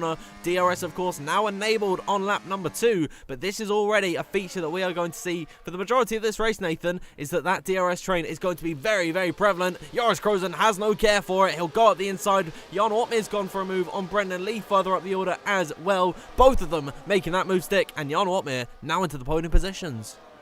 Of course, a good start indeed from Jarno Watmir. Of course, will probably go into a set of the mediums once he makes his pit stop, and most of those are the mediums. I'd presume go for a set of the hards, but they might also go to a set of the softs and take it longer on a set of that medium tyre. As we see Manley closing in on the back of Thomas Ronhaar. Now you can see the flashing red lights on the back of Thomas Ronhaar's car tells us that he had his ERS set to none, meaning nothing was being burnt through that section. As Jarno Watmir makes a move for 1, he makes a move past Stu. Jarno Watmir takes the lead of the Grand Prix on to the end of lap 2, started 7th and now takes the top spot as we head our way into the end of the second lap, and we'll see What can Joris Krozen do? He's only made 2 positions. Jan Otmeer's made 6 on the opening couple of laps of this race, and if that says something, we could see Jan Otmeer still be a challenge towards the end, showing his race pace is certainly what you want to have, especially on a set of the soft tyres. Yes, business as usual for Jan Otmeer. He's going to look to stretch this advantage and try and drop Tom Manley out of that 1 second window, and so that the Englishman, Ismail Fassi, speeding in the pit lane. I think that is his day done and dusted. He should be retiring from this race, as Joris Krozen having to defend from Alvaro Carreton. He's been able to keep the Spaniard behind for now, but already those softs may be showing signs of wearing out. I mean, they hardly last on this F1 24 game. There's confirmation Ismail Fassi is out of this race. Meanwhile, we're keeping an eye on the front of the order. Jan Otmeer, he's not been able to drop Tom Manley so far. However, if he's able to just get about maybe 8 tenths ahead, Tom Manley's going to feel the slipstream effect quite significantly less than what we would if he was 2 tenths up the rear of the Flying Dutchman. So Jarno has got to keep his head down, Nathan, and try and extend this gap as soon as he can. He certainly has, and of course, if Tom Manley does close up and makes a move, Jarno can't fight it. He's just got to let the race flow, because if he starts fighting for positions, they're going to lose more and more time, and he's really got to burn up those soft tyres as we head our way into Stowe Corner. Once again, no move being made by anyone in the top 5. No one really making a move at all, apart from possibly Julian Klaffenbach, who's had a brilliant start. Started 16th, now up into 12th on a set of medium tyres. Went for a move on Valentin Bruffair, but couldn't quite make it work as they went through Stowe and in towards the final chicane. But further ahead as well, Will Lewis on the charge, trying to get past John Evans, and Thomas Ronhar here right on the rear of Tom Manley as we head our way through the first couple of corners. In that first sector, of course, down towards turn number 3 at Village. Bit of a lock-up there for Jarno Otmeer. Goes a little bit deep and costs him some time. But I think maybe in around 2 or 3 laps' time, we'll see the softs definitely hit their, probably their graining or drop-off phase, whatever you want to call it. And that's when we'll see them start to drop back as Joris now makes a move ahead at Tamás Gál, heading in towards Brooklands Corner. And it's going to be 1 and 5 for the 2 on the softs. And we'll see what they can do for the rest of this soft stint. Well, I think the softs are still the quicker tyres at the minute, but the DRS is so powerful around this circuit that Tom Manley, Thomas Ronhar, they're all able to keep up with Jan Otmeer because they're just slipstreaming and DRSing off each other, and essentially Jan Otmeer is just leading the charge. He's got every single driver in behind him, and we're watching Joris Krozen at the minute. Within the DRS train, he has still been able to make these moves, so the softs look to be the better tyre as it stands. However, in the next few laps, you're absolutely right, Nathan, they are going to drop off a cliff. I almost swore there for some reason, but Tom Manley on the back of Jan Otmeer. He'll look towards the inside, not looking to go for the move, and Thomas Ronhar saws it around the left-hand side of Tom Manley. Joris Krozen over the move on Brendan Lee. Then Noah's Ark style 2x2 in towards the Vale chicane. Brendan Lee getting into a little bit of contact with Joris Krozen, who's around the outside of the 2-time sim racing champion. A nice move there from Joris Krozen, gets himself up into 4th. A very nice move indeed there from Joris Krozen. Of course, saved up all his battery for that one moment now, and he's closing in quickly on Tom Manley. Maybe ascending to turn 3 for Joris Krozen. No, he sits back for now. Not going to make the move in towards Village Corner. What about turn 4? No, he just sits back for now. Just wait for the move to be a little bit more clear, as we can see Jack West making a move, or Valentin Bruffair, sorry, making a move ahead of Jack West as they head through turn 4 and 5. And that'll be Ruben Pedreño making his way up into 12th place ahead of those two, as we can see Tom Manley and Thomas Ronhar up in second, fighting for that podium place as they head their way around Luffield in towards Woodcote shortly. And Thomas Ronhar gets that move done on Tom Manley, and we saw Joris Krozen then for a second look to make a move, but couldn't quite make it work heading into that section now. And we're heading towards Copse Corner once again, and Manley and Ronhar here having a bit of a fight, and Jan Otmeer is still really just carrying it at the front, of course only with a short gap, but he's easily having that lead. None of them wants to overtake him because they all want that DRS. Yeah, here they are. They're pretty much pushing each other through Maggotts and Beckett, and now it's going to be Tom Manley's turn to go on the attack on the back of Thomas Ronhar. He's got the ERS enabled, heading down this hanger straight in towards Stowe Corner. Thomas Ronhar will go up the inside of Jan Otmeer and take the lead for the first time in this race. Brendan Lee is going for a little bit of revenge on Joris Krozen. He'll send up the inside of the Dutchman and will make his way back into P4. So already those softs looking like they're beginning to die out on lap number 5, heading on towards lap number 6, because Joris Krozen, he really had no defense for Brendan Lee there. Those tires, they could be dropping off very, very soon, and that is why Jan Otmeer, he's also not been able to go back for the move on Thomas Ronhar. Now he could be at the mercy of Tom Manley, but once again, Nathan, this is when the DRS train comes into effect. Still all 19 drivers, we've lost Ismail Fassi, all 19 drivers are fighting in one big DRS train, meaning everyone has got the DRS aside from the top guy, and so no one really has that advantage. Of course, here I'm just on board with Tamas Gal heading through in towards Luffield corner, and so far he's got a lot more grip, it seems, than Joris Krozer, but of course just not burning his battery just yet. He's got over 90% in the tank, but he's just sitting behind the back of the R8G, of course one of his teammates, just for now. As we head our way into Copse corner once again, we can see Will Lewis and John Evans having a bit of a fight, heading through in towards Copse corner, and Will Lewis makes a move past his teammate, of course these two racing for McLaren in the WOR Tier 1 Championship, and they're having a bit of a battle themselves. McLaren, in real life, they have a good battle, and they certainly do here in sim racing as well, as we all head our way back down towards Stoke Corner. Jean Watmere takes the lead again. We can see Tom Manley taking second away from Thomas Ronhaar as he gets dropped down to third, and Tamas Gal making a move ahead of Joris Krozen. He's going to have it around the outside in towards the chicane, and no defence at all for Joris. I think the softs now are definitely starting to wear a bit more, and I think they're definitely on the way out. And we can see as well over a Caraton catching up here onto the back of the R8G, Joris Krozen. Yeah, I think those softs are well and truly cooked at this point in the race. Joris Krozen is going to struggle to keep Alvaro Caraton behind, and you can see Tom Manley through Village and Farm is all over the rear of Jarno Ottmar. He could go for the move, headed in towards the Brooklands corner, of course, turn number 7, I believe it is, around this circuit. He's got the DRS wide open, no need to use any battery, headed down into this corner. He'll look towards the outside line. He's not going to go for the move on this occasion. Jarno Ottmar happy to keep the lead in this race. It is Stowe. That is where we got to watch out for the remainder of this Grand Prix, and where we're going to see the majority of the moves taking place. But we're in a bit of a lull period for the time being. We're seeing battles here and there. Alvaro Caraton all over the back of Joris Krozen. Had to think about going the outside of Copse corner. Thought better of it, and he remains in P7. But everyone just settling into this race, trying to maintain their tyres, especially Jarno Ottmar and Joris Krozen, because if they want to make this strategy work, they've got to go on this set for as long as possible. Certainly, but it won't be too long here before the softs absolutely get swamped by the other drivers. As we can see, Ronhaar looking to make it 3 wide in towards Stoke corner. Tom Manley takes the lead. Thomas Ronhaar goes into second place, and Jarno Ottmar is in third as we head our way down towards the final chicane once again, and it will be Tom Manley that has the lead. Heading on to lap 8 of 26 further back as well, we can see Brendan Lee looking to close in and make a move ahead of Jarno Ottmar as we head our way down towards turn 1 once again. When will Brendan Lee go for that opportunity? He's got the battery to use. He pulls to the outside of Jarno Ottmar. He has the inside at turn number 3. Brendan Lee looking to get back into the podium positions once again for the 4th time this season as he heads his way around the outside, heading through the loop and in towards Aintree corner. They still go side by side. Jarno Ottmar and Brendan Lee, 2 champions here in sim racing, having a brilliant battle down towards Brooklands corner, Dan. We'll see who comes out on top, but Jarno Ottmar surely has got to start thinking soon about making that pit stop.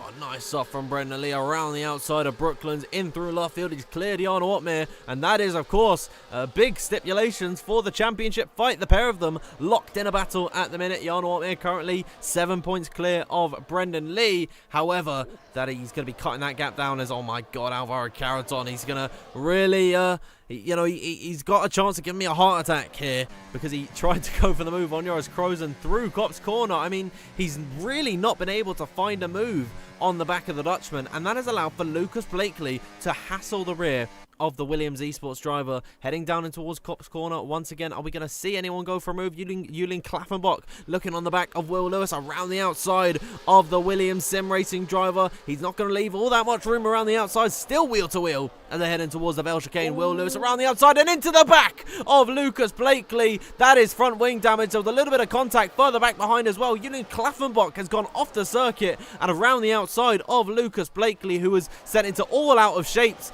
due to that contact with Will Lewis. Now Lucas Blakely hassling the rear of Julian Klaffenbach, desperate to get this move back up the inside and towards turn number 3. No give there. Julian Klaffenbach, Nathan, a little bit naughty to go around the outside and off the circuit and then come back on and make that move stick. But one thing we are sure of is that Will Lewis has got front wing damage.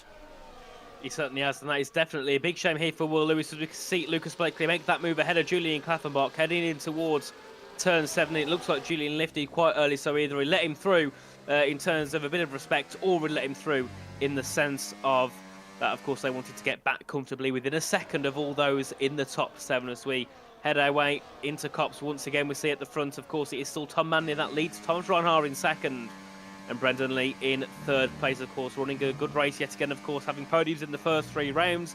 Looking to make it 4 in a row here is Brendan Lee. And, of course, Jan Otmir behind, of course, still losing time to that front pack. It won't be long before Tamas Gal looks to make a move and make it a 2-3-4 here for the R8G team, as Thomas Ronhard takes the lead ahead of Manley, and we've got Brendan Lee as well looking to get involved in the fight as they head their way down through the chicane once again. And Jan Otmir, you can see he's just losing more and more time. He's got hardly any grip on those soft tyres at this point. They're certainly hitting their drop-off stage, and of course, because of that, it's getting Tamas Gal stuck in a position where he can't really make a move because of how key that DRS is and how good the slipstream is, which Jan Otmir still has. As Ruben Pedreño is the first to come into the pits, and he is actually retiring from this race. We're watching Tamas Gal looking to send a move on Jan Otmir. Slight bit of contact between the pair of them through turn number 3 and through turn 4 and 5. He has not been able to make that move stick, but he's going to have the DRS on Jan Otmir, who's got the DRS on Brendan Lee ahead of him. So Tamas Gal very frustrated that he's not been able to make this move this time by on the back of the Flying Dutchman, who has now done 9 laps on his set of the soft compound of tyre. It's been a brilliant stint from both Jan Otmir and Joris Krozen, but they're going to have to start to think about that pit stop very, very soon, because Jan Otmir, he is losing time to Brendan Lee up ahead of him. Joris Krozen all over the rear of Tamas Gal on the other hand of things, as they head through Copse Corner. How about this? Thomas Ronhard all over the rear of Tom Manley. We could see sparks fly headed down in towards Copse. You certainly could. I was on board there with Joris Krozen heading through Copse Corner, nearly lost the car completely heading through there, but we've got to fight for the lead of the race as we head down towards Stowe Corner. Brendan Lee to the inside of Tom Manley, into the inside of Thomas Ronhard. He takes the lead heading down towards Stowe Corner. We can see more moves happening further back. Lucas Blakely fighting it out with Julian Klaffenbach for P8. These two still having their bit of a battle as we head our way down towards the final couple of corners to begin lap 11 of 26. Further back as well, we can see Jack West there being sent sideways nearly through in towards the final couple of corners. That will be Jan Halliday going up into the top 10 there ahead of Ricardo Benzoni, having a battle through to turn 1, and Jack West being absolutely swamped there. So I'm not sure what happened to Jack West, but he's about to lose a position there to Valentin Bruffair. I don't know if he's got damage. Yeah, difficult race so far for Valentin Bruffair, all the way down in 15th position as it stands. I'm not too sure what happened to him. Meanwhile, further up the order, Joris Krozen still on the back of Tamas Gal as it stands, and we've seen now the top 7 sort of break away from the rest of the field. Lucas Blakely is getting back within that sort of comfortable 0.3 of a second window that he wants to be on the back of Alvaro Carreton. Klaffenbach is beginning to slip back as well. We've seen Blakely and Klaffenbach really be at each other's throats for pretty much the entirety of this Grand Prix. It's been great to see as a spectator, but if you're a fan of either driver, you're going to be dreading these battles that they have been having, because both of them have sent each other off the circuit numerous times so far this race. Lots of contact. Meanwhile, though, at the front of the order, here is Thomas Ronhard on the back of Tom Manley and Brendan Lee. Manley will look to the inside of Brendan Lee, who's gone for the lead on that last lap. And there it is, Tom Manley back into first, lap 11 of 26. Nathan, you've got to start thinking now for the medium runners as well. A pit stop is very, very soon. It certainly is, and you look at some of these guys on the soft, of course, Jano and Joris still. They had a bit of an issue going through the last couple of laps, but seeing as everyone's been battling ahead for the top 3, they've really got themselves caught back up and comfortably running in this train. Of course, that goes all the way down to P9, and then another train goes from P10 down to P18. So those soft runners still in a decent position, and of course the medium runners as well, just able to take their tyres through. Of course, those who are just sitting in the train, definitely in a better position than those at the front who are fighting hard and, burning their tyres a lot more than the others. So the pit stop phase will certainly be an interesting one here for the British Grand Prix. We can see there Alvaro Carreton looking to make a move on Joris Krozen, but just can't quite find the move. And, the issue that Alvaro has and Tamas has is they can't get past those soft runners because of the battery. All Joris and Bjarno need to do is save up their battery for a lap, and then as soon as they're under pressure, they can burn it and not worry about losing that position whatsoever. As we could see Tom Manley there, looked like he went a little bit wide heading through out of Copse Corner. Now gives that advantage back to Brendan Lee and Thomas Ronhard, who are in the top 3. And the key thing here is for Brendan and Thomas is that they can work together. They're probably in a VC together, whereas Tom Manley is out there on his own and has got to defend against two cars working together. As we can see, Thomas Ronhaar now looking to make a move along with Brendan Lee. It's going to be Brendan Lee who takes the lead ahead of Ronhaar, and Manley's going to try and hank it around the outside, but nothing he can do as he gets dropped down to third position. Yeah, that was nice stuff from the Kick Sauber drivers. Thomas Ronhaar knew the mission was to go through on Tom Manley but stay behind Brendan Lee. Now they run 1 and 2, and you'd think for the rest of this stint they're going to be able to control this race. Tom Manley has got to do his best to keep up with these two, try and disrupt their flow, and that is exactly what he is doing. Headed through turn number 2, he's all over the back of Thomas Ronhaar, breaking in towards turn number 3. No moves being made at the front of the order, who've completely checked out of this Grand Prix. Look at the gap between 9th and 10th. Riccardo Benzoni is a whole 3.9 seconds to the rear of Julian Klaffenbach, and I think that had something to do with the fact that Will Lewis, of course, got his damage a couple of laps ago. He has dropped all the way to 18th position. Nathan, around a circuit like this where there's so many high-speed corners, losing any bit of your front wing in any capacity is really gonna screw you over. Yeah, it certainly doesn't. It cost you so much, Tom, and of course for Will Lewis, he was up in the top 10 now.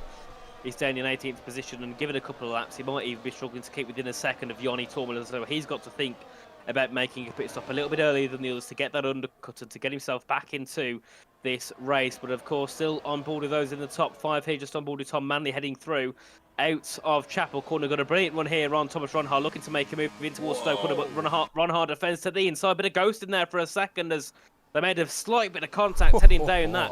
Bit of a straight in towards Stoke Corner, but Thomas Ronhaar takes lead and Tom Manley dives it into the pits. That was great defence from Thomas Ronhaar there. He did not want to leave any bit of room where Tom Manley could comfortably go for that move. He had to back out. Thomas Ronhaar maintained his position ahead of Tom Manley, who is the first of the medium runners to come into the pit lane. Joni Tormela as well going to follow through, but interestingly enough, Tom Manley's into the box, but Jan Watmir and Joris Krozen, they are yet to come into the pits. It's a very interesting, very peculiar strategy that they're going for. Tom Manley and Joni Tormela, the pair of them on a set of the softs. So when is the point that the soft runners have to come in for a set of the mediums? We've got to watch out in the next couple of laps for Jan Watmir and Joris Krozen, because I think the pit lane is going to be a very, very busy place soon, Nathan. It certainly will, and we can see there, of course, Manley and Tormela onto a set of the soft tyres, meaning that most people here that started on the mediums will probably go onto a set of the softs, so that could be interesting. Of course, we can see Otmir and Krozen have kept on quite well for these past 13 laps. They had a difficult couple of laps around lap 7, lap 8, but since then they've obviously got back and coped well, and now are sitting comfortably. So we'll see what strategy works, but I think either strategy can work here. I think, it just depends on which one's your preference. Between the soft medium and the medium soft, as this time Pookie gets a 3-second penalty for multiple warnings, drops a position as well. Actually went very wide at Magnussen Beckett's rejoined the track, heading through Beckett's corner, but we can see at the front still Tamas Gal now looking to make a move ahead of Jarno Watmir. Jarno goes into the pit lane, so he makes his stop off of a set of the soft tyres. Will probably go into a set of the mediums, and Joris Krozen follows him in. He's done on his set of the softs, and now we'll see what can those medium tyres really do, because they're going for an undercut. So either way, they're having that slight advantage because they've gone in earlier, and of course they will be quicker than all of those on those 14-lap-old medium tyres. It's a decent strategy from Joris Krozen. Just do whatever Jarno Watmir does, because if I was in this race, I would do exactly that. He is one of the most experienced drivers on the grid, and he always comes up good in the race. So Joris Krozen pitting on the same lap as Jarno Watmir. They are taking off their mediums, their soft side, and they're onto a set of the softs. Tom Manley will fly by them, heading in through turn number 3, but not by much. The undercut really hasn't worked out all too well. Jarno Watmir is close to the DRS range, but not quite close enough, and on those fresh soft tyres, Tom Manley is going to be able to stretch that advantage until those mediums come up to temperature. And in a few lap time, maybe 5 laps I'd say, into the future, Jan Watmir will be quicker, so he's got to keep with all of these soft runners once they come into the pit lane. Speaking of them, Brendan Lee still leading this race ahead of Thomas Ronhaar. Tamas Gal now runs in 3rd. Nathan, this was your prediction for the podium positions, exactly in this order as well, so let's hope something a freak accident for your sake happens, and all those 3 can finish 1, 2, and 3. As Thomas Ronhaar retakes the lead, are any of the top 3, top 5 going to come into the pit lane? Brendan Lee and Tamas Gal choosing to box. The other 4 drivers staying out for the time being, but it's going to be softs once again for them. It certainly will, and you can see, of course, oof, that was close, and Jan Harday went into the pits, and Ben Shabakonya came across the front of him as they went through down towards the chicane. That could have ended badly for those two. But the good thing here for Jarno and Otmir and Joris Krozen is they both have DRS, well, they have DRS on each other, which means that they can just swap lap after lap and try and close back into Tom Manley, and of course with other people as well, not going for the same strategy, they can just obviously try and cut it and hopefully get themselves back into that 1 second of a car once they head out of the pit lane. Of course, Tom Manley there taking the fastest lap of the Grand Prix, as he will have that net lead, and we can see Brendan Lee come out about 1.3 seconds behind him, and Jarno Otmir on the outside of Brendan Lee, heading in towards turn 3 and 4. And the key thing is here for Jarno Otmir is that Brendan Lee has colder tyres, but look at the tunnel of lost. The gap's back to over 2.2 seconds, so Brendan Lee coming out in front of Jarno Otmir has cost them valuable time here, and now puts Joris Kroes and Tamas Gal right on the tail of them. Yeah, I mean, they sort of tripped over each other as Tamas Gal goes up the inside of Jarno Otmir. They tripped over each other, did Brendan Lee and Jarno Otmir. Neither of them were able to take that optimal line, and that is why Jarno Otmir now down into 11th. They have lost 2 seconds to Tom Manley, who's leading the way at the minute. Should also invite Thomas Ronhart, Alvaro Carreton, Lucas Blakely into a decent fight, and Julian Klaffenbach as well once they come into the pit lane, which I think might be all of them indeed into the box at the end of lap number 16. We'll ride on board with Tom Manley, Brendan Lee, Tamas Gal, all of these guys on their set of the fresh soft tyres and see where they come out in comparison. I do believe that that undercut will work very, very nicely, as it has done for Tom Manley, as it has done for Jan Otmir and Joris Krozen to keep up with Brendan Lee and Tamas Gal. We'll see what they can do as they head in towards the Vale chicane. We're watching Brendan Lee, but we'll flick on over to Tom Manley. Nathan looking to check out in this Grand Prix. That is back-to-back fastest laps from the Englishman, of course. No fastest lap point here in WOR PC Tier 1, but the fact that he's been able to do it twice in a row, he's in some great form at the minute. Of course, a superb drive so far here by Tom Manley. Of course, Brendan Lee second, and his teammate Tamas Gal behind, or one of his teammates anyway. There's many of them in this race, part of the R8G team, and we can see Joris Krozen and Jarno Otmir, of course, now back within that 1 second train and running nicely on those medium tyres. And we'll see towards the end if that will give them dividends. Of course, having a bit of a troubled start because of them being on the harder compound. Once those soft tyres start to burn out and all those people at the front battle, that could give them a decent advantage and try and push even more forward. But until then, they've got some very quick drivers behind, closing in the likes of Thomas Ronhart, over Carreton, Blakely, Klaffenbach, all on a brand new set of the softs, and they'll be looking to burn their battery, push hard, and make a move past those medium runners on the older tyres. Yeah, you're absolutely right. Thomas Ronhart is about 0.5 of a second back from Joris Krozen. The DRS train is going to make it very difficult for the Dutchman to actually get through on his fellow countrymen, especially when Joris Krozen, for the last lap and a half or so, has been all over the back of Jarno Otmir. It's been very nice to see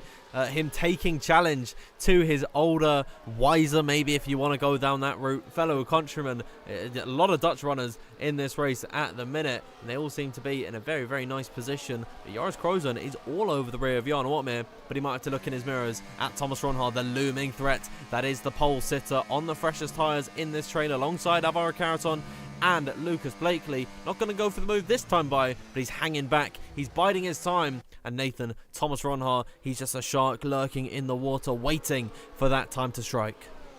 He certainly is, of course, looking just to close in, but the gap's not coming down as much as he would like it to. He's never really able to make a move ahead of Joris, even though his grip and pace is certainly better as we head our way towards Brooklands. And Joris there nearly colliding with Jarno Otmir heading in towards Brooklands corner. And as I say, that runner hits the back of Krozen, heading into Luffield as we continue on through Woodcut now, down towards Cops corner. And we'll see what moves can be made. But so far, Krozen does look quicker than Otmir. And actually, Jarno has lost a lot of time from those at the front. Look at that gap now. Just over 7.5 of a second. Surely, we've got to think here about, just for the sake of race, it's going to be Ronhart making a move in towards Maggots and Beckett's. What a move there from Thomas Ronhart. Brilliant stuff from Thomas Ronhart. He goes up the inside through Maggot's corner, and now it should be an easy DRS move on Jarno Otmir. Brilliant stuff from Thomas Ronhart. He'll slot himself now into P4 ahead of the Flying Dutchman and close up to his teammate Brendan Lee. It was nice to see Brendan Lee also dipping to the inside, giving his teammate a little bit of slipstream as he looked to make that move on his fellow countryman and rival Thomas Ronhart. Can he close up to Tom Manley alongside Tamas Gal and Brendan Lee and fight with the Englishman on his home soil? and try and take 2 wins in 2? I mean, those questions are going to be answered very, very, very soon, as Brendan Lee is all over the back of Tamas Gao. Alvaro Caraton is through on Joris Krozen. He's going to look up the inside of Jarno Otmir. Brilliant stuff around the outside of one corner, down the inside of the next. And he gets 2 positions in 2 corners. Well worked from Alvaro Caraton there. Certainly, Caraton here not to make friends. He's here to make some positions as he brutally got his way past Jarno Otmir there, heading in towards turn 4. But now, Alvaro Caraton has been met with a force. 3 drivers from RHG, all in black and green cars, all heading down towards Copse Corner. It's going to be a hard one here for Alvaro Caraton, but he's got to try and force his way through this pack of cars. Of course, the gap at the front is still not really coming down. It was 2.2, it's now 1.9. Tom Manley still in a good position here to try and win this British Grand Prix. Get a win here on home soil as we head our way out of Chapel now. Of course, with that DRS down the hanger straight in towards Stowe Corner, we'll see what moves can be made. We can see Thomas Ronhaar now making 1 move. He makes 2 in towards Stowe Corner. Thomas Ronhaar takes 2nd place. And because of that DRS advantage, they've just gained 2 tenths there on Tom Manley alone. Yeah, but I mean, following each other in the dirt here, especially around this part of the circuit, you say it's not really a feature, but Tom Manley is actually able to hold his own in comparison to these drivers when they're not on the straight. As Lucas Blakely further back behind in towards turn number 1, he is all over the rear of Joris Krozen, itching to get past the young Dutchman in towards the turn number 3. He's not going to go for it this time. But what about in towards the loop? Nice move up the inside for Lucas Blakely. And now that gap, now that Thomas Ronhaar is leading the train between the 2 leaders, that gap is beginning to come down. 1.6 seconds once they get into the DRS. Tom Manley is going to have a very difficult time of holding on to that position. Julian Klaffenbach around the outside of Joris Krozen will have the inside line for the next right-hander at Luffield Corner. Very nice, well-worked move from the young Austrian. But just thinking about Tom Manley, Nathan, he's got 3-lap old tyres. 3-lap older tyres than Thomas Ronhaar at the minute, who is reeling him in very, very slowly. You could think this race will go down to the final lap. It certainly will. I mean, if Manley does get caught up shortly, I think he's going to be in a big predicament because of his tyre gap, tyre age gap compared to the others. As we can see, Brendan Lee now make the move to take 2nd place, and Tamas Gao on this occasion a little bit further back, being closed in by over Caraton as Julian Klaffenbach gets past Lucas Blake. Now that is something Julian will be happy with, passing an esports world champion on circuit, and now closing down on a 2-time esports champion of Jarno Otmir as we head our way in towards the final couple of corners now. And Klaffenbach's got some brilliant pace here, and Otmir, it looks like he's struggling now, but of course we do know, and they probably both know, Otmir and Krozen, that they will struggle on these first 6 or 7 laps. But once we get towards lap 24, 25, they might be able to go for a bit more of a fight and get a couple of those positions that they lost back into their hands. I would say they're quicker at the moment than Tom Manley. Yeah, just Tom Manley at the minute. I'd say they're on around about the same pace as Brendan Lee and Tamas Gao in terms of tyres. But then when you get to Thomas Ronhaar, Alvaro Caraton, Klaffenbach and Blakely, they're still going to have the edge over the Dutchman, the pair of Dutchmans as it stands. But have a look at this now. Brendan Lee, he's caught up to Tom Manley. He's well within the DRS of the Englishman, and Tom Manley has got 2-lap older tyres than the 2-time F1 sim racing champion. It could be curtains for the lead that he has been able to amass so far in this race. It's been a very strong Grand Prix, a very strong showing from Tom Manley, but it could come to an end as Brendan Lee is all over the back of him. And I know they're going to swap positions throughout the rest of this race, but it's nice to commentate on the very first one because this is the beginning of the end. Brendan Lee is beginning to close, and he opens up that DRS very, very late, making his intentions clear, Nathan. He doesn't want to go for the move as Alvaro Caraton around the outside of Tamas Gao. Nice move from the Spaniard. Of course, the overspeed he must have had there was insane because he was 4.5 tenths back heading out of Chapel. So he must have, throw that ERS on and really pushed down on Tamas Gao and got himself up into 4th here. Of course, as I said before, Alvaro Caraton and Jarno Otmir are the only 2 here to take more than 1 podium around this circuit. Alvaro here looking to make it 3, so it seems this is certainly a strong track for the Williams driver. So we head our way now in towards the loop and Aintree at turn number 5, and we're going to have a superb battle for the lead, and then we'll see what can Tom Manley do. He's got to hold them off, but the tyre gap is big when it comes to the tyre age between those in 1st, 2nd and 3rd, as Brendan Lee opts to stay behind. But the issue that Brendan Lee's got is Ronhaar, Caraton, Gal are all going to be looking to make those moves, and Lee can't just afford to sit behind for the rest of these laps. He's going to eventually have to make that move and go into the lead. But you know what? Don't count out Jarno Opmeer at the minute. He's still very close in this train. And for the rest of this race, we've got 4 laps to go this time by. Those softs are only going to get worse in comparison to the mediums. And if they continue to fight like they have been heading down in towards Stowe Corner, being heavy on the brakes, trying to outbrake the other driver, then that is going to feed into the hands of the Flying Dutchman and Joris Krozen on the mediums. But meanwhile, here's Brendan Lee and Thomas Ronald to the outside line of Tom Manley. Well worked, very methodical from the pair of them. Tom Manley not really offering much of a defence. He's happy to let them lead this race because they know that even though they're a part of the same team, Nathan, only one driver can take the win, and it is going to be, between the pair of them, it can only be one. Brendan Lee, Thomas Ronhar, they're going to have to quit this alliance very, very soon and start fighting for themselves. It will certainly be a good ending between those two, and maybe we could see Manley and Caraton come back and fight for that victory once again. But we can see obviously further back in P10, Jan Harde is holding on to that final point with Yoni Tormana, Benzoni, West, Evans, Sabakoni all fighting for it as well. So that could also be a good race, of course. All those guys have got no chance of fighting for a win, so they've got to hope they can get, well, even fight for more points, so they've got to hope they can get that final point. But I'm looking at Krozen here. He's closing in yet again on the back of Lucas Blakely. So Joris Krozen starting to get a bit of an advantage over those on the softs, and that will be the same for Jarno Opmeer. Absolutely, Jarno Opmeer in 6th at the minute as they all file down in towards Cops Corner. This is what you tune in on a Sunday night for. How many drivers have we got in the train? It's 9 cars in the lead train. If sparks begin to fly, any one of these guys can take the win. As what have you seen? Caraton just slammed into the back of Manley there, and Tom Manley nearly got sent round heading through Beckett's corner. A big bit of contact between those two, as we can see Ron Hart take the lead ahead of Brendan Lee, and we've only got 2 laps to go.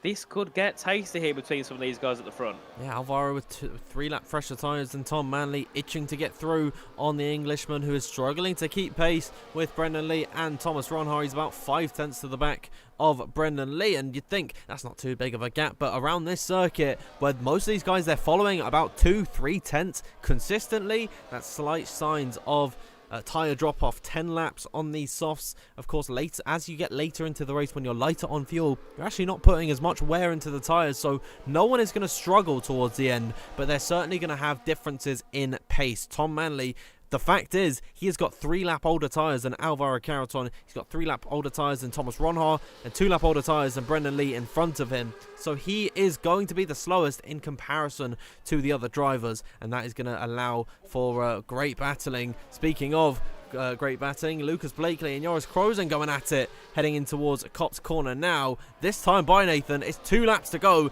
This is when these drivers have got to get their gear together and fight for the win. They certainly have, as we can see Caraton yet again closing in on the back of Tom Manley for 3rd place in this Grand Prix as they head their way through into Chapel now, and then of course using that DRS down the hanger straight. We can see as well further back Jarno Opmeer looking to close in quickly on the back of Tamara Skal. Possibly we could see a move there for 5th place as Jarno Opmeer goes to the outside, but isn't quite close enough to the rear of Tamara Skal, who's also closing in now on the back of Caraton, using the battery to the inside but has to back out at the last minute. And still we have a brilliant battle going on, of course. As we know, the dirty air's low, meaning you can follow in so close to the car behind, to the car ahead, and make for a really great battle as we head onto the penultimate lap, lap 25 of 26. The top 9 all still in it, and all it takes is one small incident, and anyone can make their way through and put themselves into that spot to fight for a podium. As we can see there, Caraton nearly going for a move on Tom Manley into turn 4. Oh, I am fiending for some good battling, Nathan. It's been a couple of laps now where these drivers are just trying to be saving their tyres in preparation for these final couple of laps, but this is when you begin to think about planning your final move. How are you going to execute your perfect plan to take the win of this race? Realistically, I'd say the top 4, they've all got a shot. Tamas Gal, Jarno Opmeer, they're still in the fight, and if something big happens, you can't count them out. The same goes for Klaffenbach, Blakely and Krozen. Jan Halliday with a time penalty. There's lots of battling further back behind, but I feel like we just can't look away from this lead train as they approach lap number 25. The final lap, actually, lap number 26. I see them all swapping and changing positions further back behind. I'm so tempted to just go towards the back of the field, but we got to see. Brendan Lee, is he going to go for the move on Thomas Ronhaar? It doesn't look like it this time by Nathan. Brendan Lee happy to stay in second. He certainly isn't. Going on to the final lap now. This is perfect for Brendan Lee because he's got that DRS to use, and Thomas Ronhaar's got nothing in terms of DRS as we head our way out to the final corner to begin the final lap of this race. It is Thomas Ronhaar that leads, but another key factor. Thomas has got 52% of battery. Brendan Lee has got 90%, and we can see Tom Manley on 60%, and Alvaro Carreton is on 70%. So Brendan Lee has got more than others, and we got a DNF that'll be on his formula out of the race. And there's 3 cars coming to collision there in the final corner. Oh my word, big scenes further back behind, but here is Alvaro Carreton going for P3. He's going guns a-blazing on the back of Tom Manley in towards Brooklands corner they go. Alvaro Carreton sending it down the inside of Tom Manley. Tom Manley still looking to hang it down the inside of Luffield corner, and it seems like Alvaro Carreton has drawn the short straw. Whoa, almost into a spin. Still hungry for a move on the back of Tom Manley, but he's not been able to find it this time by. He might have used his battery to go for that move as they head towards Maggots and Beckett for the final time in this Grand Prix. Tamas Gal feeling the pressure from Jan. Oh, no, sorry, that was him going for the move on Alvaro Carreton. He's all over his rear. But let's have a look at the 2 Kick Sauber drivers, Thomas Ronhaar and Brendan Lee. 1 and 2 last time out in Abu Dhabi. Here comes Brendan Lee looking towards the outside line of his teammate Thomas Ronhaar. Defenseless from the onslaught of attacks that Brendan Lee has offered him in this race and in towards the Vale chicane for the final time in this race. Brendan Lee is going to have no more contest. Jan Watmir straight off the circuit. He gets a 10-second time penalty. Brendan Lee will take the win here at Silverstone. Thomas Ronhaar in second. Third is Tom Manley. Alvaro Carreton in fourth. Fifth is Tamas Gal. 6th for Julian Klaffenbach. 7th is Blakely. Joris Krozen in 8th. And Jan Watmir losing his head at the final corner. What has happened there for the Dutchman? We saw him careering through the gravel down at the Vale chicane. I wonder, that penalty, is that going to get removed? I'm not too sure. He did cut across the circuit. Nevertheless, down into 9th. Yeah, not sure at all what happened there to Jan Watmir. I'll have to go back onto his Twitch stream later on and have a look what happened. But there we are. Brendan Lee, for once, the commentator's curse didn't curse Brendan Lee, or didn't curse whoever won, because I said he'd win at the start. You got it. And he kept to his promise and he got the victory. Yeah, fair play to you. My prediction, I'll give myself a half point. You know, Tom Manley ended up on the podium. But wow, big drama on the final lap. But I got to say, the battle for the lead, Thomas Ronhaar didn't put up too much of a fight. Brendan Lee went for the move around the outside. I was expecting Thomas Ronhaar to pull off some of that defending that we saw on Tom Manley earlier in this race. Where was that Thomas Ronhaar previously? We'll ask him about it if he comes in for an interview. But what a race it was for Brendan Lee. And that is 4 podiums in 4 races. And he's finally at the very top of things. Very interesting that he's not actually equipped his own avatar that he has in the game. You know, only, 4 people? Freddie's not got his yet. Only 4 people, Nathan, in the world have their avatar in the game. They are in F1. And Brendan Lee is not using it. I mean, it's his choice. It's clear he's not updated his race suit or anything. But wow, how about that for a race? Thomas Ronhaar in second. Third for Tom Manley. We'll get the results up on your screen very, very soon. We always let the podium celebrations run through. We've not actually got it on our screens, but it was. Nope. Yeah, it's not loading for whatever reason. It doesn't like to do this. So you know what? I'll bring you back over to the intermission scene now, and we can digest some of the action that we have just seen, Nathan. Brendan Lee, once again, in some fine form here in WOR. And he looks, at the beginning of F1 24, he looks to be incredible. He certainly does. I mean, you know, he's like we said earlier on. He's had a poor couple of games, F1 22 and F1 23, quite poor for Brendan Lee. But going on to this brand new game, it's just been going up and up and up, and he's been in podiums everywhere. He's always been fighting for the pole, fighting for the race win. And today, of course, he got I believe, his first win on the F1 24 game. Superb job from Brendan Lee. And a bit of a fun fact: if Alvaro Carreton made the move past Tom Manley, we would have had the exact same podium we had back in season 12.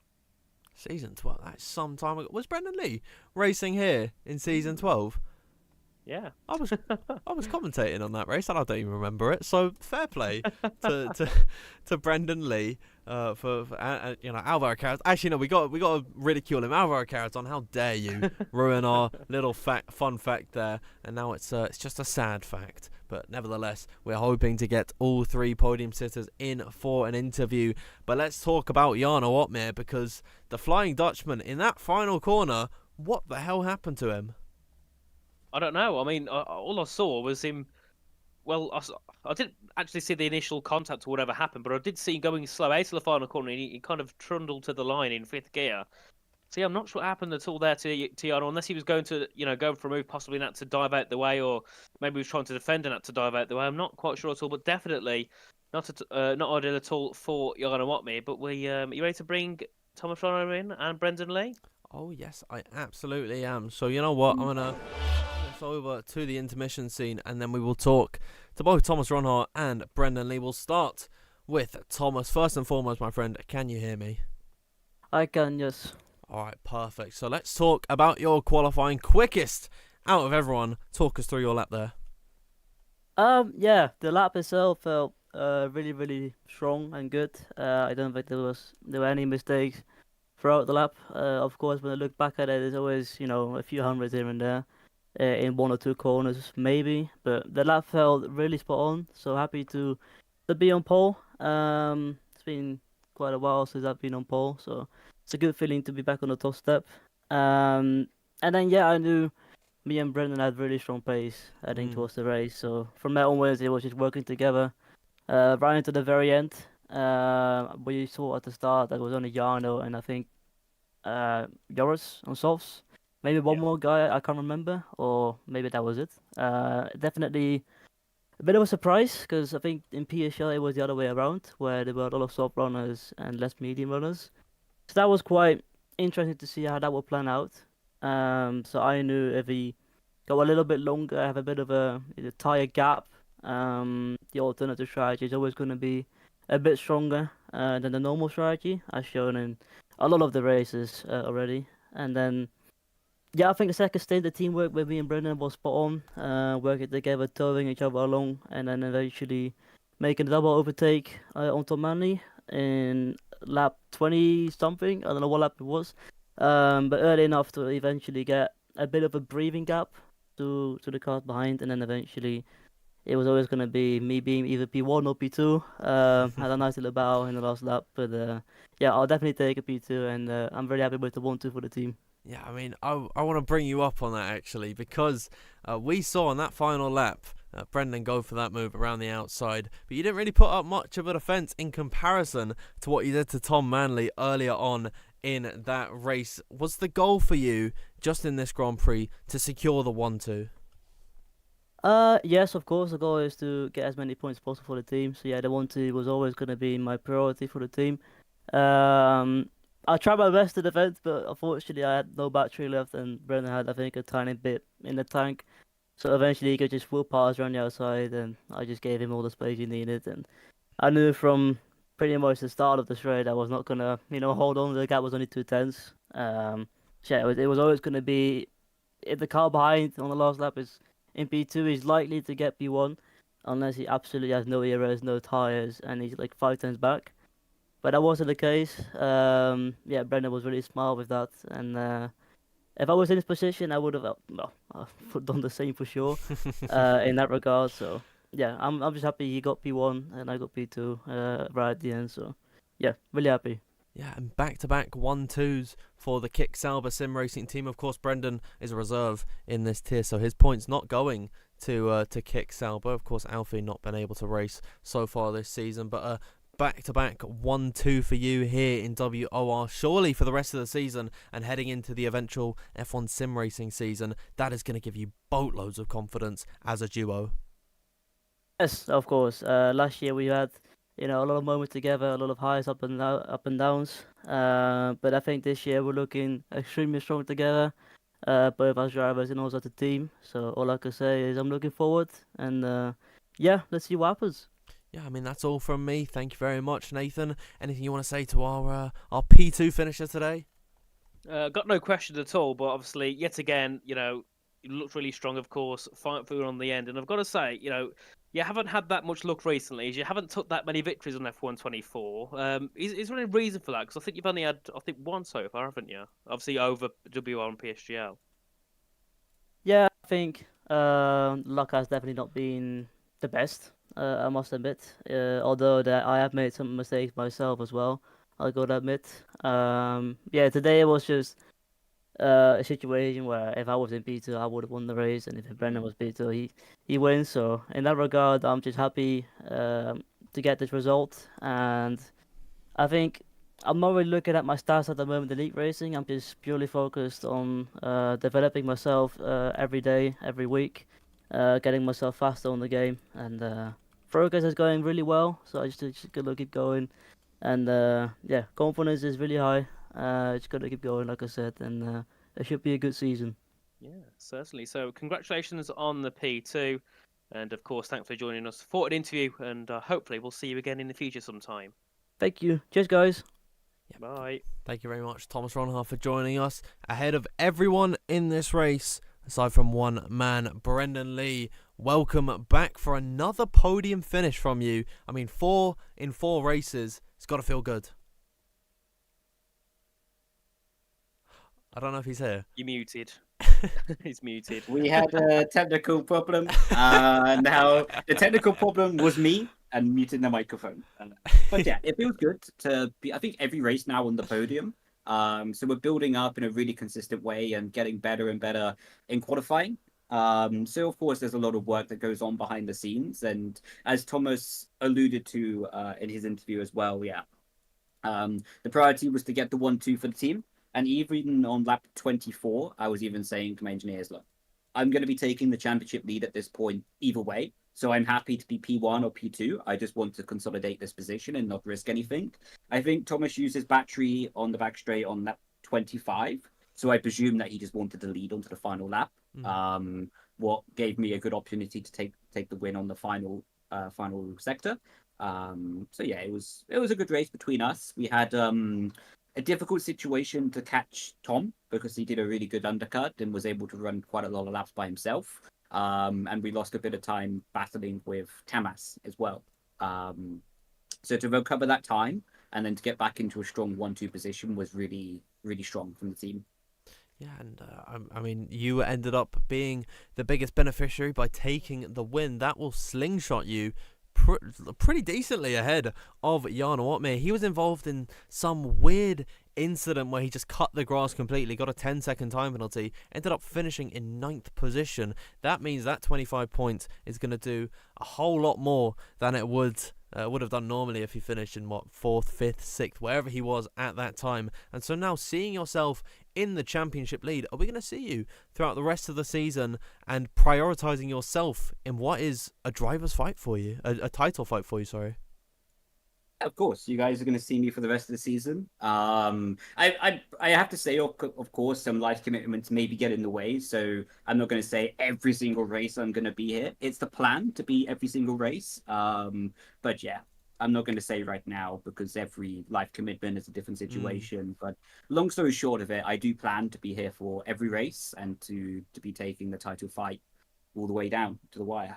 Well, that is what we absolutely love to see. You've closed that gap every single week to Jan Watmir and headed into Bahrain next time out. How are you feeling around that circuit? I kind of wish you didn't tell me it was Bahrain now. It's not one of my favourite tracks, to be honest. But no, I feel good. I think to just have consistent podiums means that I know that I can be there or thereabouts every single time. So that's my goal. My objective is to stay calm mentally, just to be composed, to do gradual steps forward and build upon successful foundations that we're doing behind the scenes as a team, and then to go forward and put that on track as results.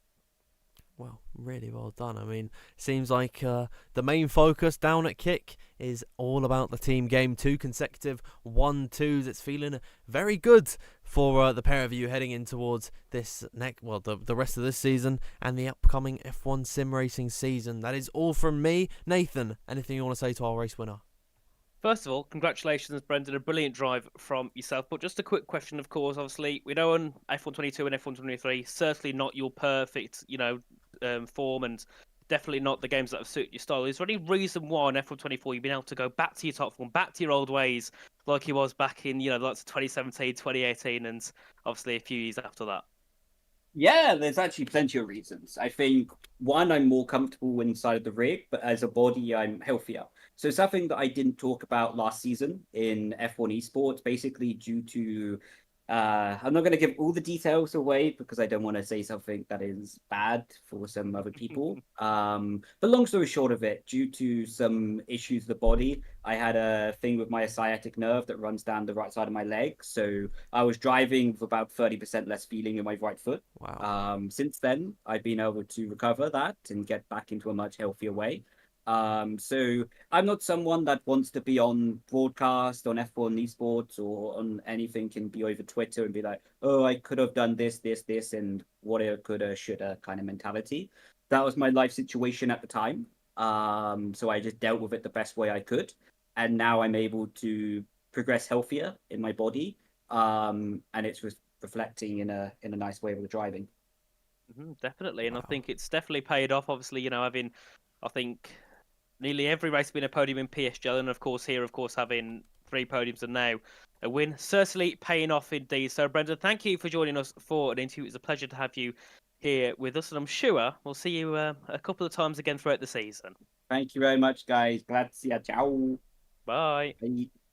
Thank you to Brendan Lee for joining us in the interview room. We'll bring you back over to the commentator's box, and what an insight into his life once again, Nathan. I mean, that guy, honestly, I'm going to say he continues to inspire every single day. You've seen that, I'm sure you've kept up with his Twitter feed as well. You've seen his body transformation and what he's gone through to achieve sort of the health that he's got. I think he's literally just finished running 200 miles across the last 2 months. Like, how has he been able to do that? And just seeing him, him in 2024 compared to 7 years ago in 2017, night and day difference. What a driver and what a person, honestly. And how he didn't want to make it an excuse that he couldn't feel 30% of his leg. That's mental. He couldn't feel almost half of his leg whilst he was driving, still kicking it in F1 sim racing. He's been able to get that fixed, and he's still fighting